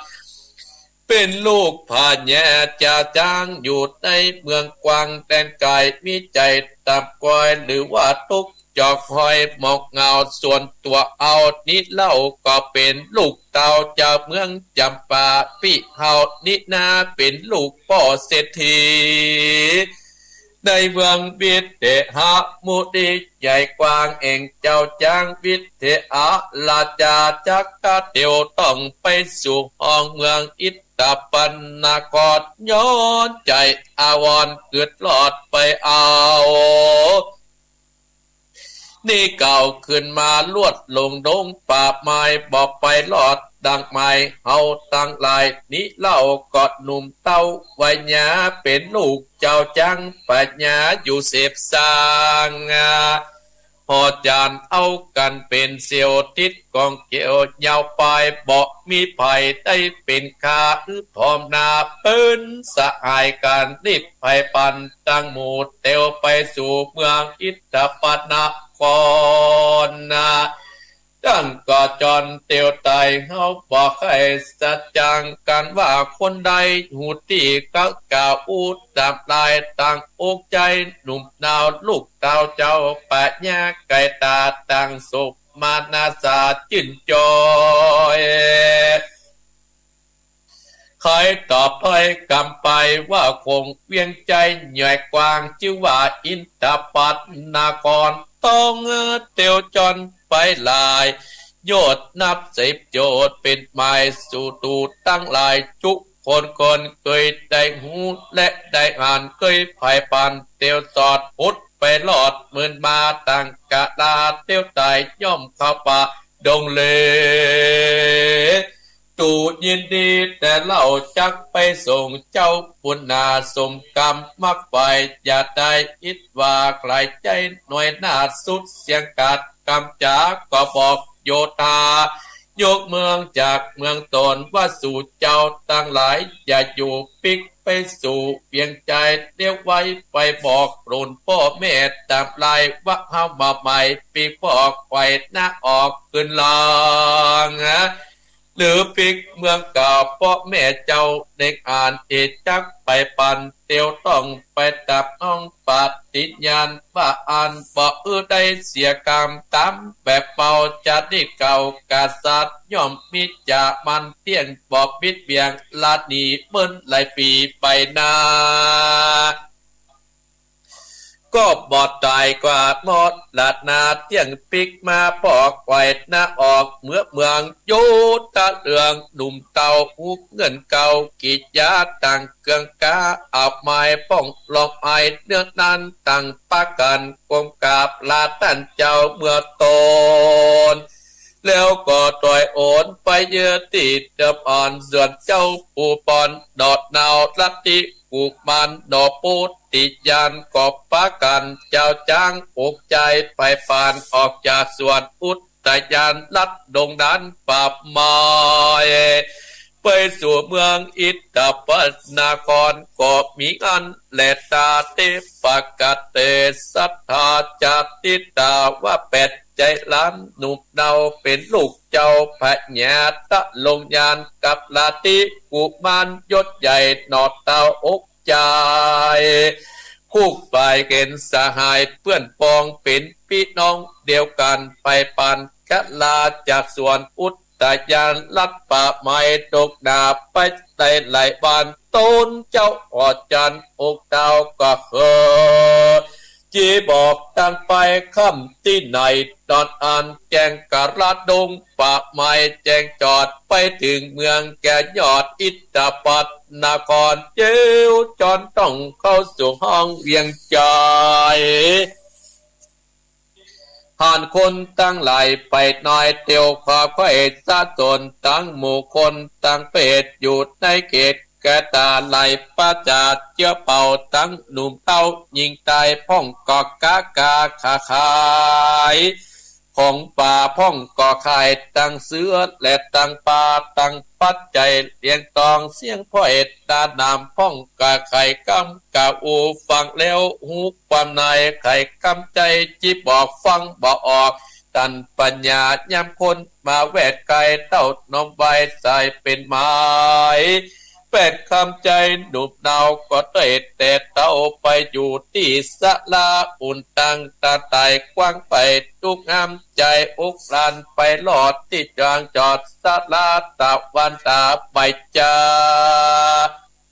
ที่นี้สั่งวันนัดนาถึงเจ้ายอดอินทปัตนครเป็นเจ้าผู้ที่ใหญ่กว้าง12 โยชน์จัดนาอังเป็ดนายได้ไหลนาโสดตื้อกดอักโคเพนีเจ้าโบดีใหญ่กว้างชื่อว่าเจ้ารัตติราชามีมาเอสีชื่อว่าจันตะเทวีถ้าลงเสียตั้นเตาโยธาหมู่พร้อมนาโยดนานำคำใจวางแผนไข้ขึ้นไปเจ้าจันทิราชละอิปุมาลาจามีปันนิญาบาเอสีชื่อว่าจันตะติเวสโวยบุตรีเป็นเจ้าไปปัจจาไลปัจจากวบเขาปอบมีลูกเต้าเป็นใจถ้ามีลูกใสดอดเดือที่เสือราดดังเดียวส้มเสียวปิราชนางนาดนันติกามีวัยญาขึ้น16 ปีตึงตันเจ้าป่อจันตูนป่อหักรุกเรนอเสมอจอยเธอนางน้อยนกเก่าอยู่เฝ้าเป็นพระดีวันสำรันยังจอดอยู่ได้อ่อนอดใจเจ้าเวียงใจไปตาต่างไปพิญญาลาติดางามเดือดตายต่างไก่ว่าตีเก่าโอโตมานาสาส่วนว่าเจ้าหนอพุทธาดุมเนากับสหายเจ้าเจ็ดใจไปปั่นไปหลอดยังจอดสลายองนอนติกหันไอนีตะยามนอนตาตาในกัดดานนางหน้าไตนันติกาตำกัญญามวนหมู่ออกไปเล่นน้ำวังตาลสามล้านจัดลาหัวใจตะวันไก่ข้ามจาตั้มจาไหวหน้าขึ้นมาถึงที่สตาดยังจัดซับตะหันเล็กหันเจ้าหนอกขุนตามน้อยอ่อนอยู่ในศาลามีเศษเนอาเกิดต้องในแห่งองในหัวใจดังปันเลรอนตาเพาะมาวนปันกวางปอบปะจ้างเตียวตางนั่งโสภาดาวอาเมือดและปันกอดไว้นั่งกอดกลมคนใจเตรียมตาโศกมันนาสาเว้นแก้วพ่อนนากาลาต้องเต่านั่งกัญญากอบมาเวทเป่าควยมาถึงจัดตาอดใดเต้ามีใจจอกหอยเจ้าหน่อยนาปุณนาเดินมาลายจาดบอดได้ขาดตีไก่อาศัยร่วมตอนหยุดในบอดเงินนาเป็นเคยเป็นหัวเป็นเมียจัดแล้วจัดนี้จึงได้มามีโตปนาสิเนอาเกิดตองในเอกองสันได้ตามปจิตนาบันเป็นเจ้าบอกเล่าเตสัตดาเป็นกาตาสืบสางว่าปุตนานิวาตาปูนาปัจจุบันนาอิตาเอวังจานาดังนี้อุปปัตลังอันว่าดอกบัวสะโพยยาโยใจไปในวังใสบวกลองจัดก่อนเดิมอ่อนได้แนบกลางเป็นผู้สร้างตะลงโกนตามนาบุญน้อยใหญ่อาทิตย์ตากันแล้วเชือกแล้วมัดเส้นใหญ่ผูกไว้และตัดดังปัดเงินคำเก่านามฟังอื่นปั้มตับมีเป่งใจดีจุ่มชื่นยกยืนยาวไปปิญญาวาจากมีกรรมอันใดอ่อนน้อยฟังชื่นใจวันนอนอัตตาจากดิยาเข้าไปจุกใกล้ยามกิจการน้อยใหญ่มิมาอาสาช่วยกรรมมาสมานนัตตาปฏิบัติคำเจ้าแบบเป้ากองตามปอนเกิดปิญญาปุตตติวาเสสัพพะโลโกมาอาลันโตจะดำหนุ่มเนา8 คนเล่าเป็นตานอนอ่อนที่ปอดในสัตลาจินทรงกายนักแก่ปอดจันเจตได้ใจเป็นจุนตั้งกายมาปองไล่พุกยิงดาวหนึ่งแล้วจากเมืองใดจากไปดัดจอดสลาจะเนี่ยจะได้ก็จูงไก่ว่าตีกะอูตับลายเมื่อนั้นคำใจเบาน้อยพันยอดซอยตาลงต่ำได้ยินคำบอกเล่าตั้งแต่เก่าเหมือนมาต่างคุณตายศใหญ่แจ้งไว้จุปาการตัดสับมาวะจะนางสุดกว่าคุณตาผู้เตา ได้ยินเจ้าไก่ปันเล็บปันรีบพาไปสู่โรงการพิวาทกับไวเต้าปะลาว่าข้าเดชมาอาจลัดเจ้าท่านป่านเตียวไปมาหลอดที่สาลาอันใจกาดหนุ่มดาวเป็ดคนเล่าอยู่ด้วยกันข้าบอกเคยอ่านแต่ก่อนอยู่ในบ่อนเมืองเราด้านนาต่างย้ายโจเป็นโจรมาจูหรือว่าเป็นศัตรูต่างเฟศมาจูเขตไปในข้าสงสัยจริงเข้าไปถามตนคนจันหนุ่มเนาเป็นเก้าปะลาได้ไก่จาว่าตั้นพระลูกเศรษฐีคันติยาเศรษฐีอยู่ปุดีจะเมืองวิเตอะลาจาได้จับมาว่าเต้าเจ้าขอจานยืมเข้าของมันมาจอยเมื่อหลายปีขวบเข้ามานี้แต่นาสามต่างจะอาลาดหมายและแสวงหาเจ้าปุดีปับนั่นลาไฟกองเวทเป่าจันดาโคตละโอนจุมปัจจาราสดอนกอบมาตามจนก่อคนตั้งหลายกอบมาบอกแก่ท่านปัญญาวัดดีนะเขาอยู่ที่สตาจากเก่าโอว่ากูบ่ได้ไปเงินคำไข่มาปั่นป้อจัดตนป้อปืนมาคำจัดตาตามจางปิดไม้แสงเป็นตาตามตาเงินตาจิงมาทำกาเอามาขอขึ้นไปลูกกะเกินล่องบอดแจกอ่อนอันตายเหตุว่ากูเต้าบ่เกยไปไหนบ่เคยพาสะผูไปกู้ยืมมาหรือปูอามาเสนะ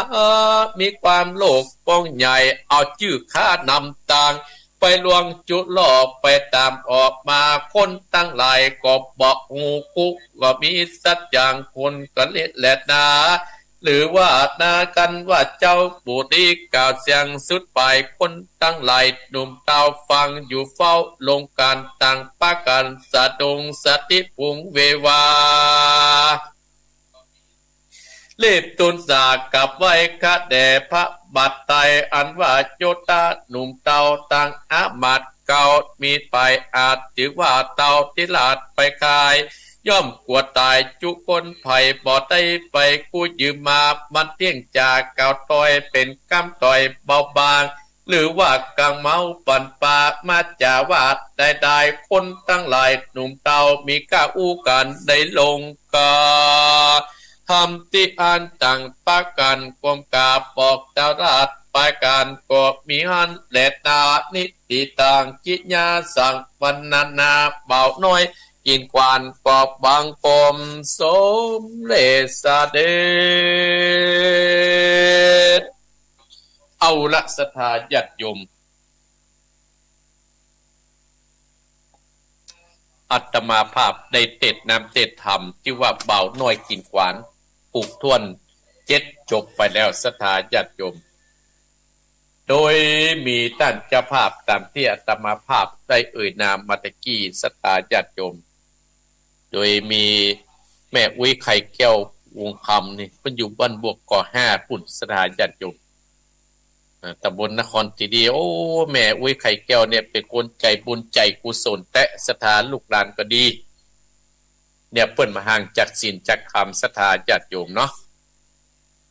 เบ้าน้อยกินกวานนะศรัทธาญาติโยมเรื่องราวมันก็มีอยู่ว่าเรื่องราวมันก็มีอยู่ว่าศรัทธาญาติโยมคราวที่แล้วนั้นที่เมืองนั้นได้สู้รบตบมือกันได้ลองประลองกันที่ในสวนอุทยานสุดท้าย6กุมารที่เป็นลูกพญาเจ้าเมืองทั้งหลายที่มาลองนำให้ลองเจิงกับเจ้าลัทธิกุมารกับเจ้าบ่าวน้อยกินกวานที่มาพอจะเอาไอ้คนเนี้ยสุดท้ายเจ้าลัทธิกุมารยับเอา6กุมารเนี่ยท่านทั้งหลายใส่ถุงใหญ่รับยับเอา6กุมารยับใส่ถุงใหญ่6กุมารออกก็บ่ได้ห้องโอยโอยโอยสุดท้ายเจ้า6กุมารก็เลยบอกว่าโอ้ป้อใจหนุ่มถึง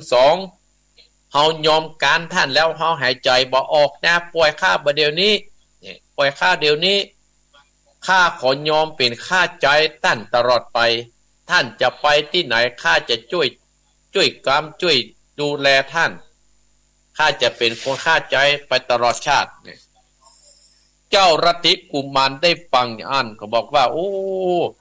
ได้ถอดมนต์คาถาเพราะว่าเจ้ารัตติกุมารนั้นเป็นลูกเจ้าของปู่ฤาษีได้เฮียนมนต์วิเศษมาเลยคายมนต์ตั้งทั้งหลายกระสอบนั้นก็หายไปเลยกระสอบใหญ่ที่ยับไอ้เจ้าหกกุมารนั่นนะเจ้าหกกุมารก็เลยกราบไหว้งามๆเจ้ารัตติกุมารกับเจ้าบ่าวน้อยกินกวานศรัทธาญาติโยมเจ้ารัตติกุมารก็บอกว่านี่คือพี่เก่าของเฮาเนอะชื่อว่าเบาน้อยกินขวานเป็นพี่ไอเจ้าเฮานี่ก็เป็นลูกเจ้าพญาอยู่เมืองปุ้น อยู่ในเมืองปุ้นและเขาไอส่วนเจ้าลัทธิกุมารเนี่ยเป็นลูกเศรษฐีอยู่ในเมืองเวเทหละครปุ้นแต่เนี่ยเฮานะท่านนะว่าจะเป็นข้าทาสเฮามาเอานะเฮาจะเป็นเซลล์เดียวเหมือนลูกพ่อเดียวแม่เดียวกันเด้อเขาจะฮักกันมีอย่างไรเขาจะช่วยกันเนี่ยเจ้าลัทธิกุมารเจ้าเป็นลูกกษัตริย์เจ้าฟ้ามหากษัตริย์ก็จะไปเงี้ยอย่างอีกะคือมีศีลมีธรรมกะเจ้าลัทธิกุมารสอนหกกุมารสมาเนี่ยหมู่หกกุมารนั่นก็เลยไหว้เจ้าลัทธิกุมารเจ้าลัทธิกุมารวันนี้นะเฮาจะปาอ้ายเฮาไปตวยเอากะนี่ที่เมืองเจ้าเมืองอินทปัตนครพุ่นโอ้โหอยู่ตังใดหกกุมารตั้งหลายก็ได้บอกว่าโอ้เฮาได้เคยผ่านสายตากะเมืองที่ว่าเมืองอินทปัตนครนี่นะมันอยู่ไกลเนอะจะต้องข้ามห้วยข้ามดอยไปนะเรียบร้อยตั้นตั้งหลายบรรดาพ่ออุ้ยแม่อุ้ยพ่อออกแม่ออกพี่น้องคณะสตาญาติโยมทั้งหลายหกใจหกหนุ่มที่เป็นสหายกันเรียบร้อยปาหกใจนะก็ได้ปาเจ้าลัทธิกุมารเจ้าบ่าวน้อยกิ่งฟันเพื่อมุ่งตรงไปที่เมืองอินทปนครท่านทั้งหลายอินทปนครเพื่อจะไปเฮือส่งเจ้าบ่าวน้อยกิ่งฟันพี่อ้ายเปิ้นซึ่งเป็นพี่อ้ายต้านทั้งหลายหกใจกับปาการข้ามห้วยข้ามดอนข้ามป่าไปโอ้นิพุนถึงแต่เนอะหกใจนะแปดหนุ่มน้อยทั้งหลายรวมกันแล้วไปพุทธไปที่เมืองอินทปัตนครและสถาญาติโยมทั้งหลายเจ้าเมืองชื่อว่าวิรัติราชามเหสีเมียของเพิ่นเรียกว่าจันทเทวีเจ้าเมืองวิรัติราชากับจันทเทวีเมืองอินทปัตนครในท่านทั้งหลายมามีลูกพ่อใจเขาได้ลูกพ่อใจเป็นเจ้าฟ้ามหาสคัตแต่บ่มีแต่มีลูกมีหญิงชื่อว่านันทิกานางสาวนันทิกานี่ก็เป็นสาวน้อยงามต้านทั้งหลายเจ้าเมืองวิรัติราชากับเจ้าจันทเทวีนี่ก็ฮักลูกเนี่ยบ่ฮึไปที่ไหนใจหมู่ทหารใจหมู่ข้าใจดูแลจะไปตั้งหลายเจ้านันทิกาจะไปตั้งไหนก็จะใจทหารไปต้านทั้งหลายนางนันทิกาลูกพญาเจ้าเมืองอินทปนครเนี่ยท่านทั้งหลายไปอาบน้ำปุ่นในน้ำห้วยปุ่นท่านหลายพอค่ำพอมืดส่วนอันนี้จะเล่าถึง8คนใจหนุ่มน้อยที่เป็นสหายกันก็มีเจ้ารัตติกุมารเจ้าป่าน้อยกับโพกใจนั่นน่ะเป็นลูกเจ้าฟ้ามหากษัตริย์เนี่ยพวกเจ้ามหากษัตริย์เนี่ยท่านทั้งหลายก็ได้พักอยู่ที่ศาลาโอ้เมืองนี้ก็อุดมสมบูรณ์เนอะศรัทธาญาติโยมอุดมสมบูรณ์ขนาดอุดมสมบูรณ์ศรัทธาญาติโยมทั้งหลายอีพ่ออีแม่อุดมสมบูรณ์โอ้คนจึงกาขายบางคนก็กาผ้าบางคนก็กาของเก่าบางคนก็กาพักกาไม้ตามอัธยาศัยตามจ้างไปมันเจ้าหกกุมารเนี่ยเจ้า8กุมารนี่กับปากับไปย่างที่ศาลาก็บางครั้งก็ฟังภาษาออกบางครั้งก็ฟังภาษาบ่ออกศรัทธาญาติโยมทั้งหลายบางครั้งก็ฟังภาษาเขาออกบางครั้งก็บ่ฟังบ่ออกก็เลยย่างไปที่ศาลาหั่นโอ้ศรัทธาญาติโยมเนาะอันนี้จักกล่าวของเจ้ากล่าวถึงนางแม่ลูกของพญาเจ้าเมืองอินทปัตนครนางชื่อว่านันทิกาได้ไปที่ไป อาบน้ำมาถึงที่ศาลาพระหันเจ้าบ่าวน้อยเขาอยู่หั่นนี่กะเกิดความฮักกันต่างหลายโอ้จุดเดียวบ่ไปจ้างบ่เคยมันล่ำเกินหันบ่าวน้อยซะเตือตั้นต่างหลายบ่เคยหันบ่าวน้อยซะเตือก็โอ้บ่แจ้งเนี่ยได้เป็นมาหันบ่าวน้อยนี่สักเตือก็เกิดความฮักกันอู้กับจาหมู่สนมนมเนยตั้งหลายอู้กับหมู่สนมนมเนยตั้งหลายโอ้จะแย่งได้นะเอกอะจะแย่งได้ดีเนี่ยก็เลยเป็นบ่ม่วนบ่งามศรัทธาญาติโยมเพราะว่าจัดก่อนกรรมเก่าเขามีนะศรัทธาญาติโยมกรรมเก่าเขานี่มีกรรมเก่าเขานี่มีว่าจัดก่อนนะเขาเคยเป็นสามีภรรยากัน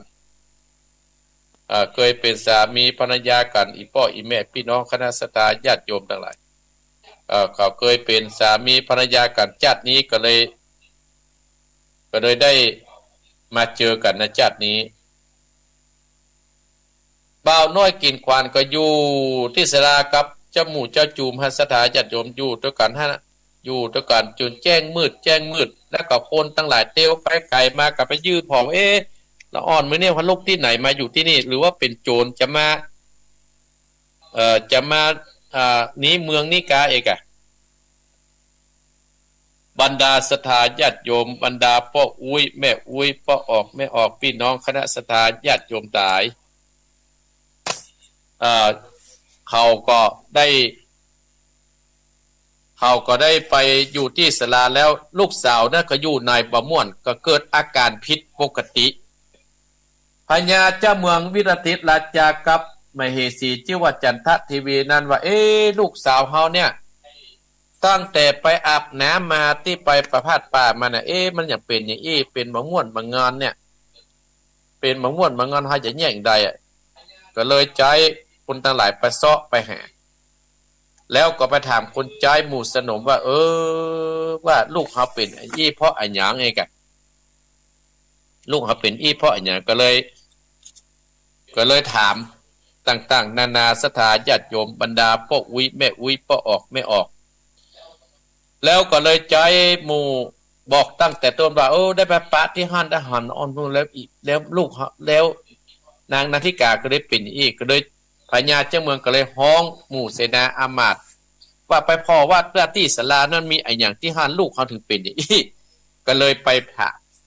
เจ้าไปถึงที่ห้านเจ้าบ่าวน้อยกินควานก็บอกว่าประเด็นในเมืองอินทรปันนครแม่นก็เพิ่นก็แม่นนะกะพอไปบอกคือพ่อพญาเด้อพ่อพญาเนี่ยได้เคยยืมเงินพ่อเฮามานะนักขนาดแล้วบัดใจบัดนี้เฮามาตยกันนี่ทหารที่มาอูดก็ตกอกตกใจศรัทธาญาติโยมทั้งหลายตกอกตกใจจะแย่งได้ก็เลยนำเรื่องนี้ไปบอกกับพ่อพญาวิรติราชากับมเหสีจันททีวีเจ้าเมืองอินทปัตนครฟังว่าประเดี๋ยวนี้นะมีละอ่อนหนุ่มเนี่ยเพิ่นมาตยเอาก้านนี่กาศีลพ่อพญาฮ้อนเลยสถานญาติโยมก็กูก็บ่เคยไปยืมเงินยืมทองไผมากูก็บ่เคยไปที่ไหนมาสักเทื่อพญาเจ้าเมืองวิรติราชาก็เลยตีกองหลวงดังปึ้งดังมงน้องดังตีกองตีห้องหมู่ชาวบ้านทั้งหลายหมู่ทหารทั้งหลายก็มาประชุมในที่โรงหั่นที่หอประชุมหั่นตามตลาดก็ถามว่าประเด็นนี้นะใครเคยไปยืมหนี้ยืมสินคนที่อื่นมาห้องหรือว่าใจชื่อข้าเนี่ยไปขายกินแน่พญาเจ้าเมือง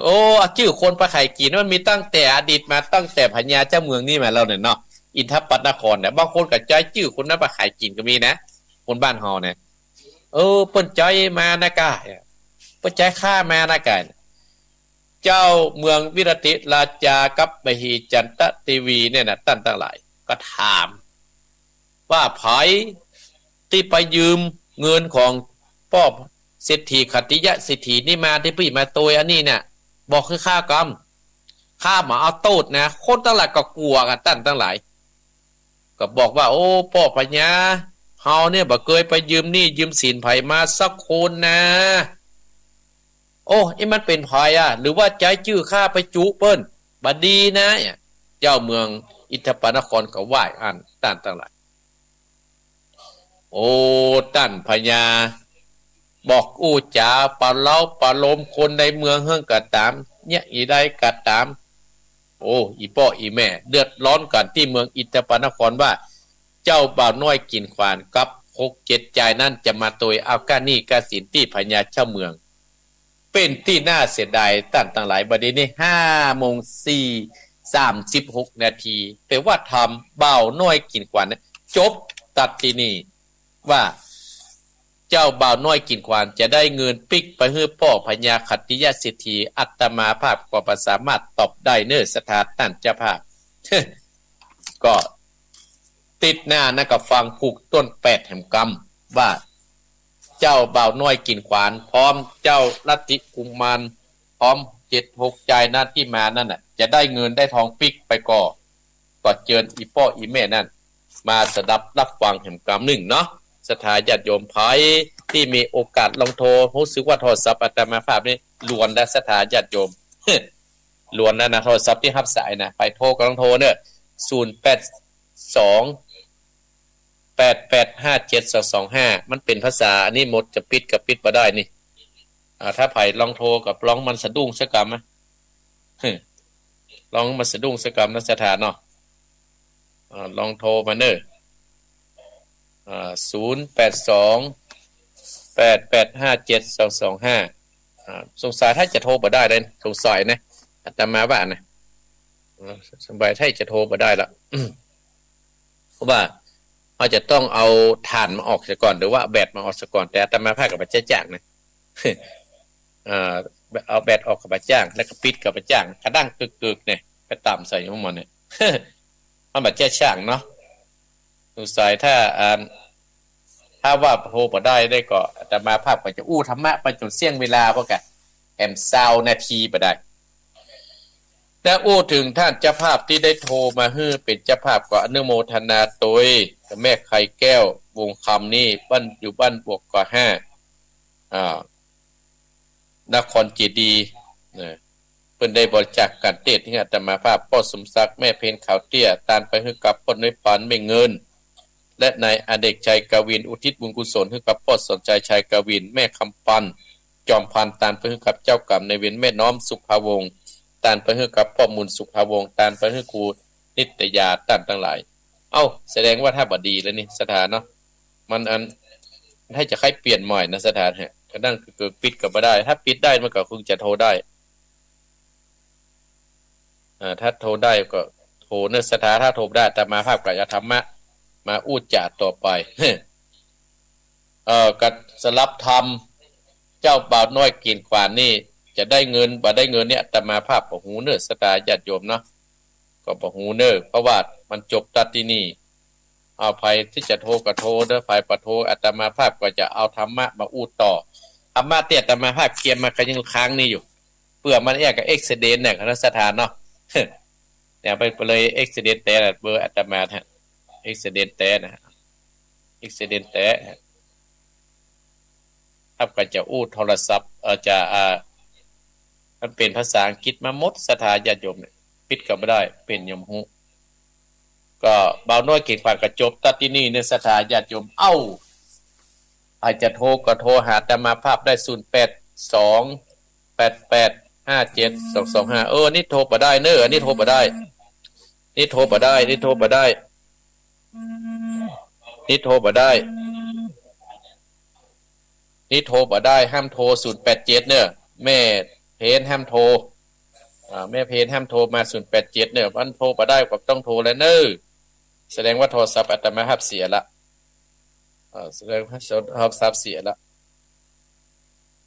เพราะฉะนั้นก็ศรัทธาญาติโยมอาตมาภาพเอาธรรมะมาอู้ต่อดีกว่าเนาะ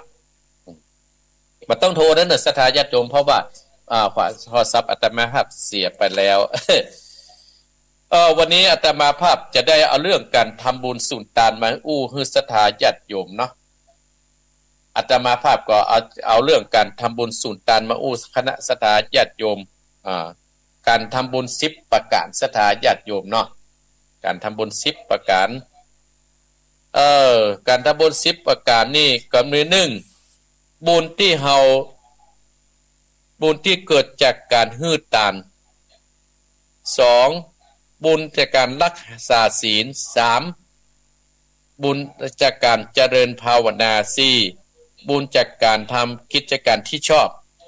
5. บุญจากการที่อ่อนน้อมถ่อมตน 6. บุญจากการเปิดโอกาสให้คนอื่นมาร่วมทำบุญกับตัวเฮา 7. ยอมรับยินดีในการทำความดีของคนอื่น 8. บุญในการฟังธรรม 9. ในการแสดงธรรมหรือว่าสั่งสอนธรรม 10. ในการทำความเห็นที่ถูกต้องและเหมาะสมศรัทธาญาติโยมเฮาจะบุญนี่มาอู้ฮึศรัทธาเปิ้งอัตมาภาพเกี่ยมวัดแต่เนี่ยว่าโทรศัพท์นี่มาขี้นอกนะศรัทธาญาติโยมขี้นอกแต่เนี่ยเพราะฉะนั้นอัตมาภาพก็เลยใจ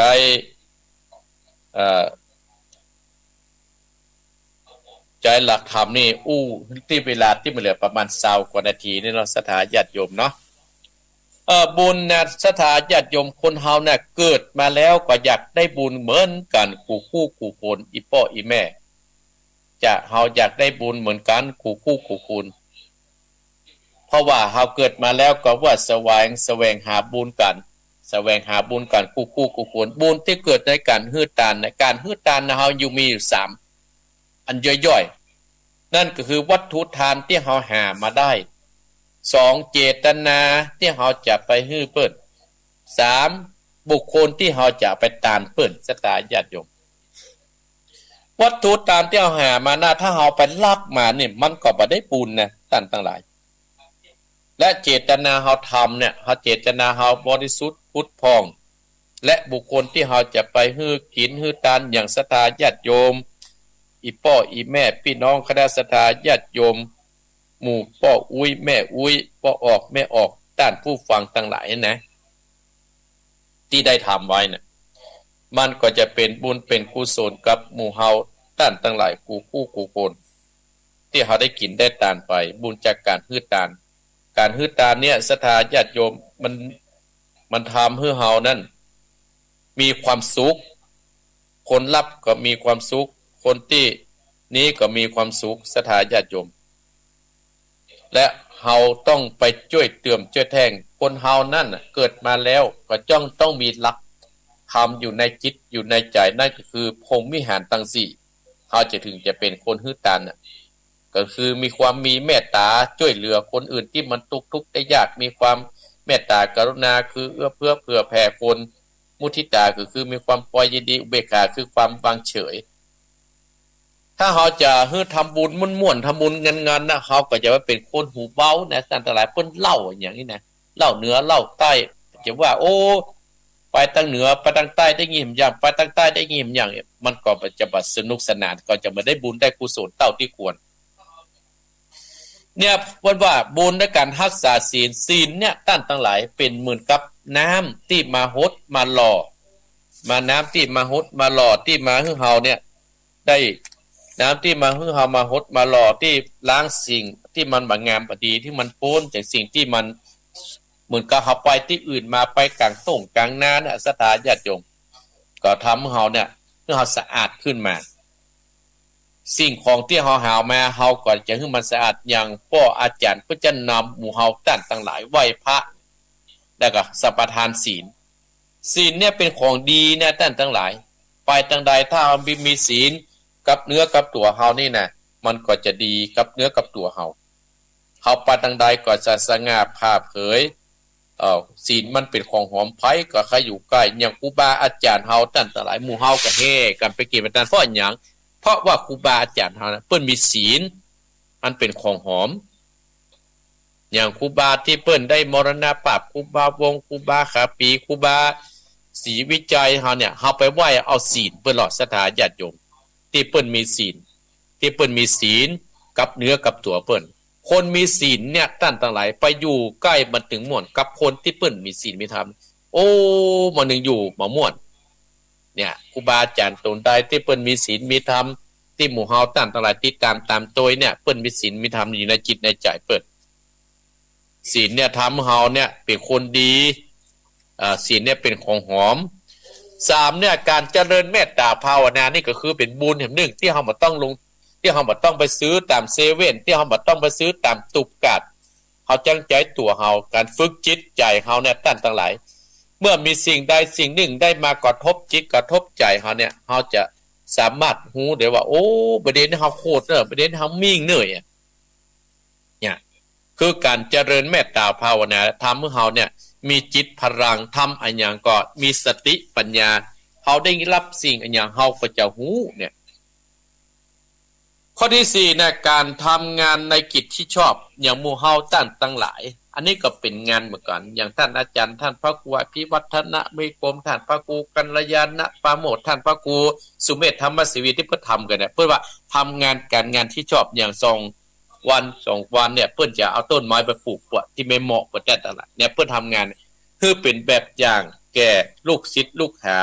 แก่ศรัทธาชาวบ้านของเราเพราะฉะนั้นเฮาก็ต้องทำตามแบบครูบาอาจารย์ที่เพิ่นได้ทำไว้หมู่เฮาตั้งหลายจะเป็นหนีจากครูบาอาจารย์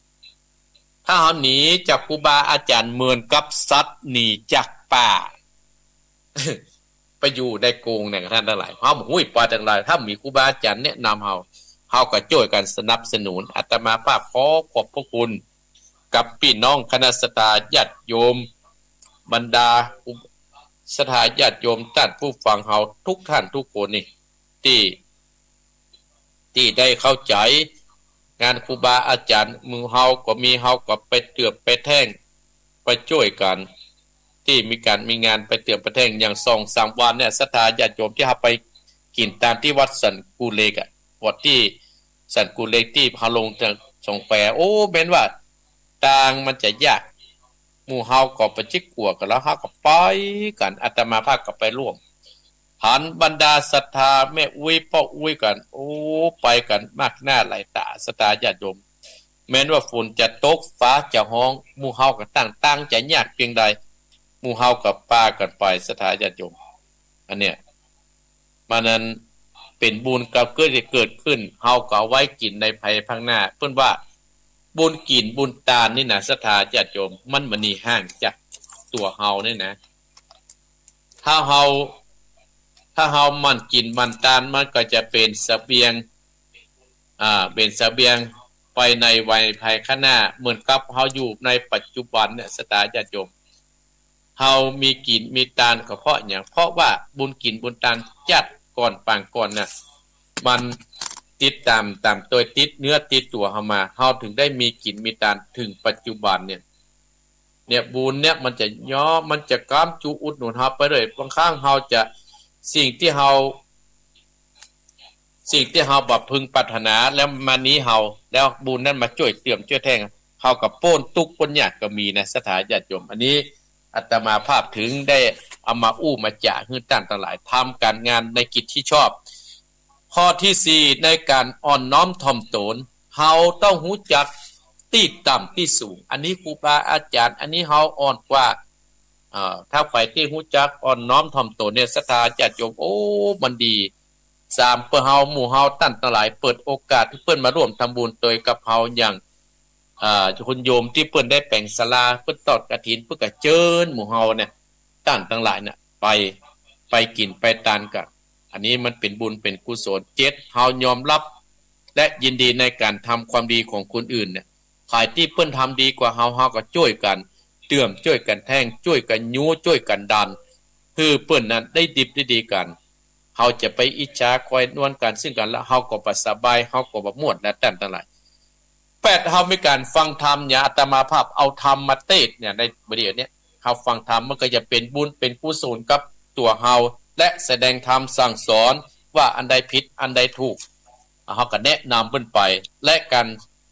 ทำความเห็นให้ถูกต้องและเหมาะสมเฮาจะเนี่ยอันยามความอันใดที่มันเกิดขึ้นในบ้านในจองเฮาอันใดที่มันบ่ดีเฮาก็แนะนำเปิ้นอันนี้ว่า10ประการที่เฮาจะต้องทำ10ประการที่มันเป็นบุญเป็นกุศลกับเนื้อกับตัวเฮา1บุญจากการฮื้อตาน2บุญจากการรักษาศีล3บุญจากการเจริญเมตตาภาวนา4บุญจากการทำงานในกิจที่ชอบ5บุญในการอ่อนน้อมถ่อมตน6บุญในการเปิดโอกาสให้คนอื่นได้มาร่วมทำบุญด้วยกับเฮา อย่างโยมเปิ้นจะไปตานหันตานนี้เฮาก็ไปร่วมกับเปิ้น7ยอมรับยินดีในการทำความดีของคนอื่นเปิ้นที่เปิ้นทำความดีเฮาก็ยอมรับเฮาก็ช่วยกันส่งช่วยกันเสริม8ในการฟังธรรมแล้วก็จิตใจเฮาสิ่งอันใดที่เฮาบ่เคยได้ยินเฮาได้ยินมาเพิ่มพูนความรู้เฮาก็จะได้ปฏิบัติถูก9แสดงธรรมหรือสั่งสอนธรรมคนที่เปิ้นบ่ฮู้10การทำความเห็นให้ถูกต้องและเหมาะสม10ประกาศเนี่ยศรัทธาญาติโยมที่อาตมาภาพได้มาเปิดสายให้ศรัทธากับเพื่อเวลาวันนี้ก็นึกแล้วว่าโทรศัพท์อาตมาภาพจะต้องนอกเนี่ยกันนอกแต่โทรศัพท์เสานี่มันและศรัทธาญาติโยมที่อาตมาภาพเอามาใจนะคงจะต้องไปซื้อใหม่และศรัทธาญาติโยมเนาะไปซื้อใหม่สักวันกันเอาก้าราคาเมื่อมาจ่ายกับการที่เราจะต้องโทรต่อไปเนาะเอาละศรัทธาญาติโยมอาตมาภาพก็ขอคืนเวลาให้กับท่านพระครูพิวัฒนวิโกมว่าจะเอานิทานเรื่องนกอินทรีเจ้าเร่ห์มากับปัตตานเวลามันก็จะหมดพอดีเพราะฉะนั้นอาตมาภาพก็เลยตามรายการมรดกธรรมกับเมืองธรรมะยำเจ้านั้นลาจากศรัทธาญาติโยมไปก่อนเน้อเอาละเน้ออาตมาภาพจะปั่นปอนแล้วเน้อเจ้าภาพแม่ไข่แก้ววงคำบ้านบกก5พ่อสมศักดิ์แม่เพนและก็นายอเนกชัยกวินแม่คำปันจอมพันธ์แม่น้อมสุภาวงเน้อรับปอนจากอาตมาณบัดนี้เน้อตรวจน้ำเน้อแม่เพนแม่ไข่แก้วตรวจน้ำเน้อยัตถาวาติวาหาปุลาปติปุเรนติสาคาลังเอวะเมวะอิโตทินังเปตานังอุปกัปปติอิจิตังปฏิตังตุมอังคีปะเมวะจมิจันตุสัพเพปุเรนตุสังกปาจันโตปนะตโสยตามะนิโสติตโสยตาเอวังหุนตุดีละอัจจในวันนี้ก็หากเป็นวันดีทิถีอันวิเศษเหตุนั้นก็หมายมีแม่ไข่แก้ววงคำและพ่อสมศักดิ์แม่เพนและนายอเนกชัยกวินแม่คำปันจอมพามแม่น้ำสุภาวงศ์ได้ปากันเป็นเจ้าภาพเจ้าศรัทธาผู้จาเอาปะธรรมเทศนามีชื่อว่าบ่าวน้อยกินฟันผูกทวนเจตได้มาเทศนาอุทิศส่งกุศลให้ผู้ไวยชนและขออัญเชิญเทพบุตรเทวดาจงมารับบุญกุศลให้ได้รับได้กินได้พ้นจากที่ยากได้ภาคจากที่ทุกข์ได้ถึงที่สุขเที่ยงแต่ได้ดีสมดังคาถาบดีขององค์เสด็จพระสัมมาสัมพุทธเจ้าตรัสเทศนาว่าสัพพิติโยวิวัสสันตุ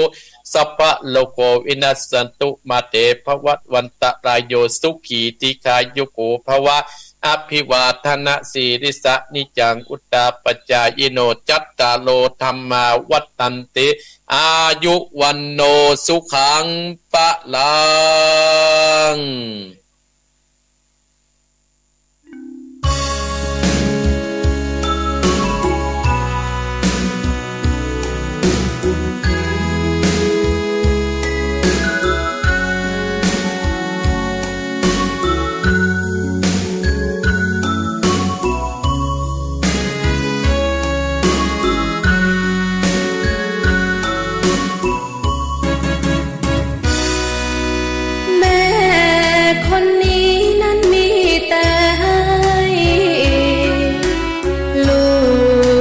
ใสเพราะได้แม่ดีอยากได้อะไรแม่หาให้ทันที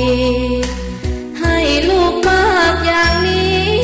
ทำดีเทิดทูนพระคุณเกิดเป็นคนทุกข์ทนแสนยากตรากตรำนักรักการเกื้อกูลผิดพลาดพลั้งไปชีวิตมองไม่ขาดทุนความเป็นมนุษย์สิ้นสูญขาดทุนบุญกรรมทำเข็นคนทุกคนก็มีหัวใจใครนะใครที่ช้ำไม่เป็นเมื่อผิดพลาดแล้วอย่าแกล้วกล้า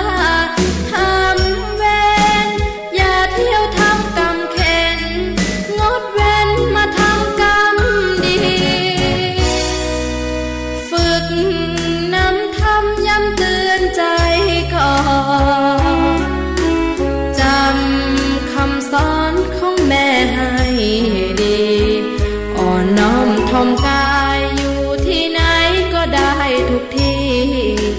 หากทำได้อย่างนี้ ความดีไม่มีเสื่อมคลาย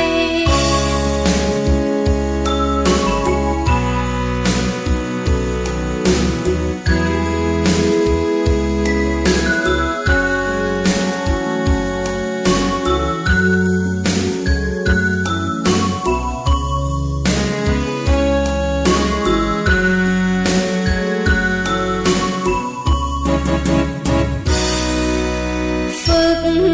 นำทำย้ำเตือนใจก่อน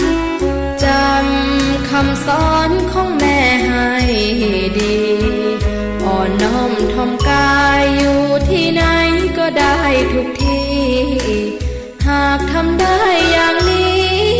ความดีไม่มีเสื่อมคลาย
นอนเถิดนา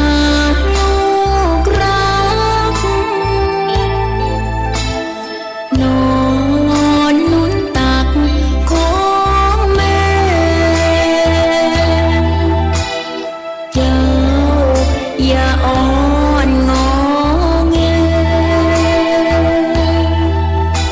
นะลูกของแม่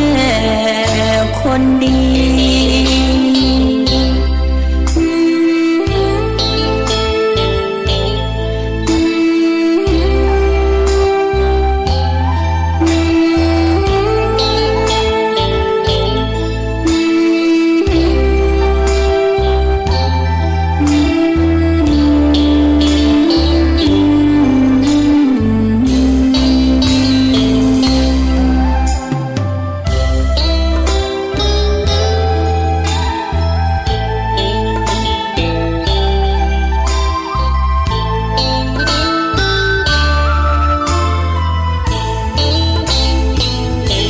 แม่ทุ่มเวลาวางชีวาไว้เป็นเดิมพัน ด้วยรักปักใจเป็นตายไม่หวั่น รักของแม่นั้นไม่มีวันหาย ลูกเป็นดวงตานำมาทั้งกายและใจ แม่เฝ้าประคองปกป้องพ้องภัย แม่พร้อมพลีกายให้ดวงชีวา ลูกอ้อนโยเยแม่โอ้ละเฮกล่อมไกวแม่อดแม่หิวแทบจะขาดใจ แม่ก็ทนได้นะลูกจ๋าขอเพียงอยู่ใกล้เป็นกำลังให้ แม่ทุกเวลา ลูกเป็นดวงใจ ลูกเป็นแก้วตา แม่สิ้นชีวา แม่ไม่เสียใจ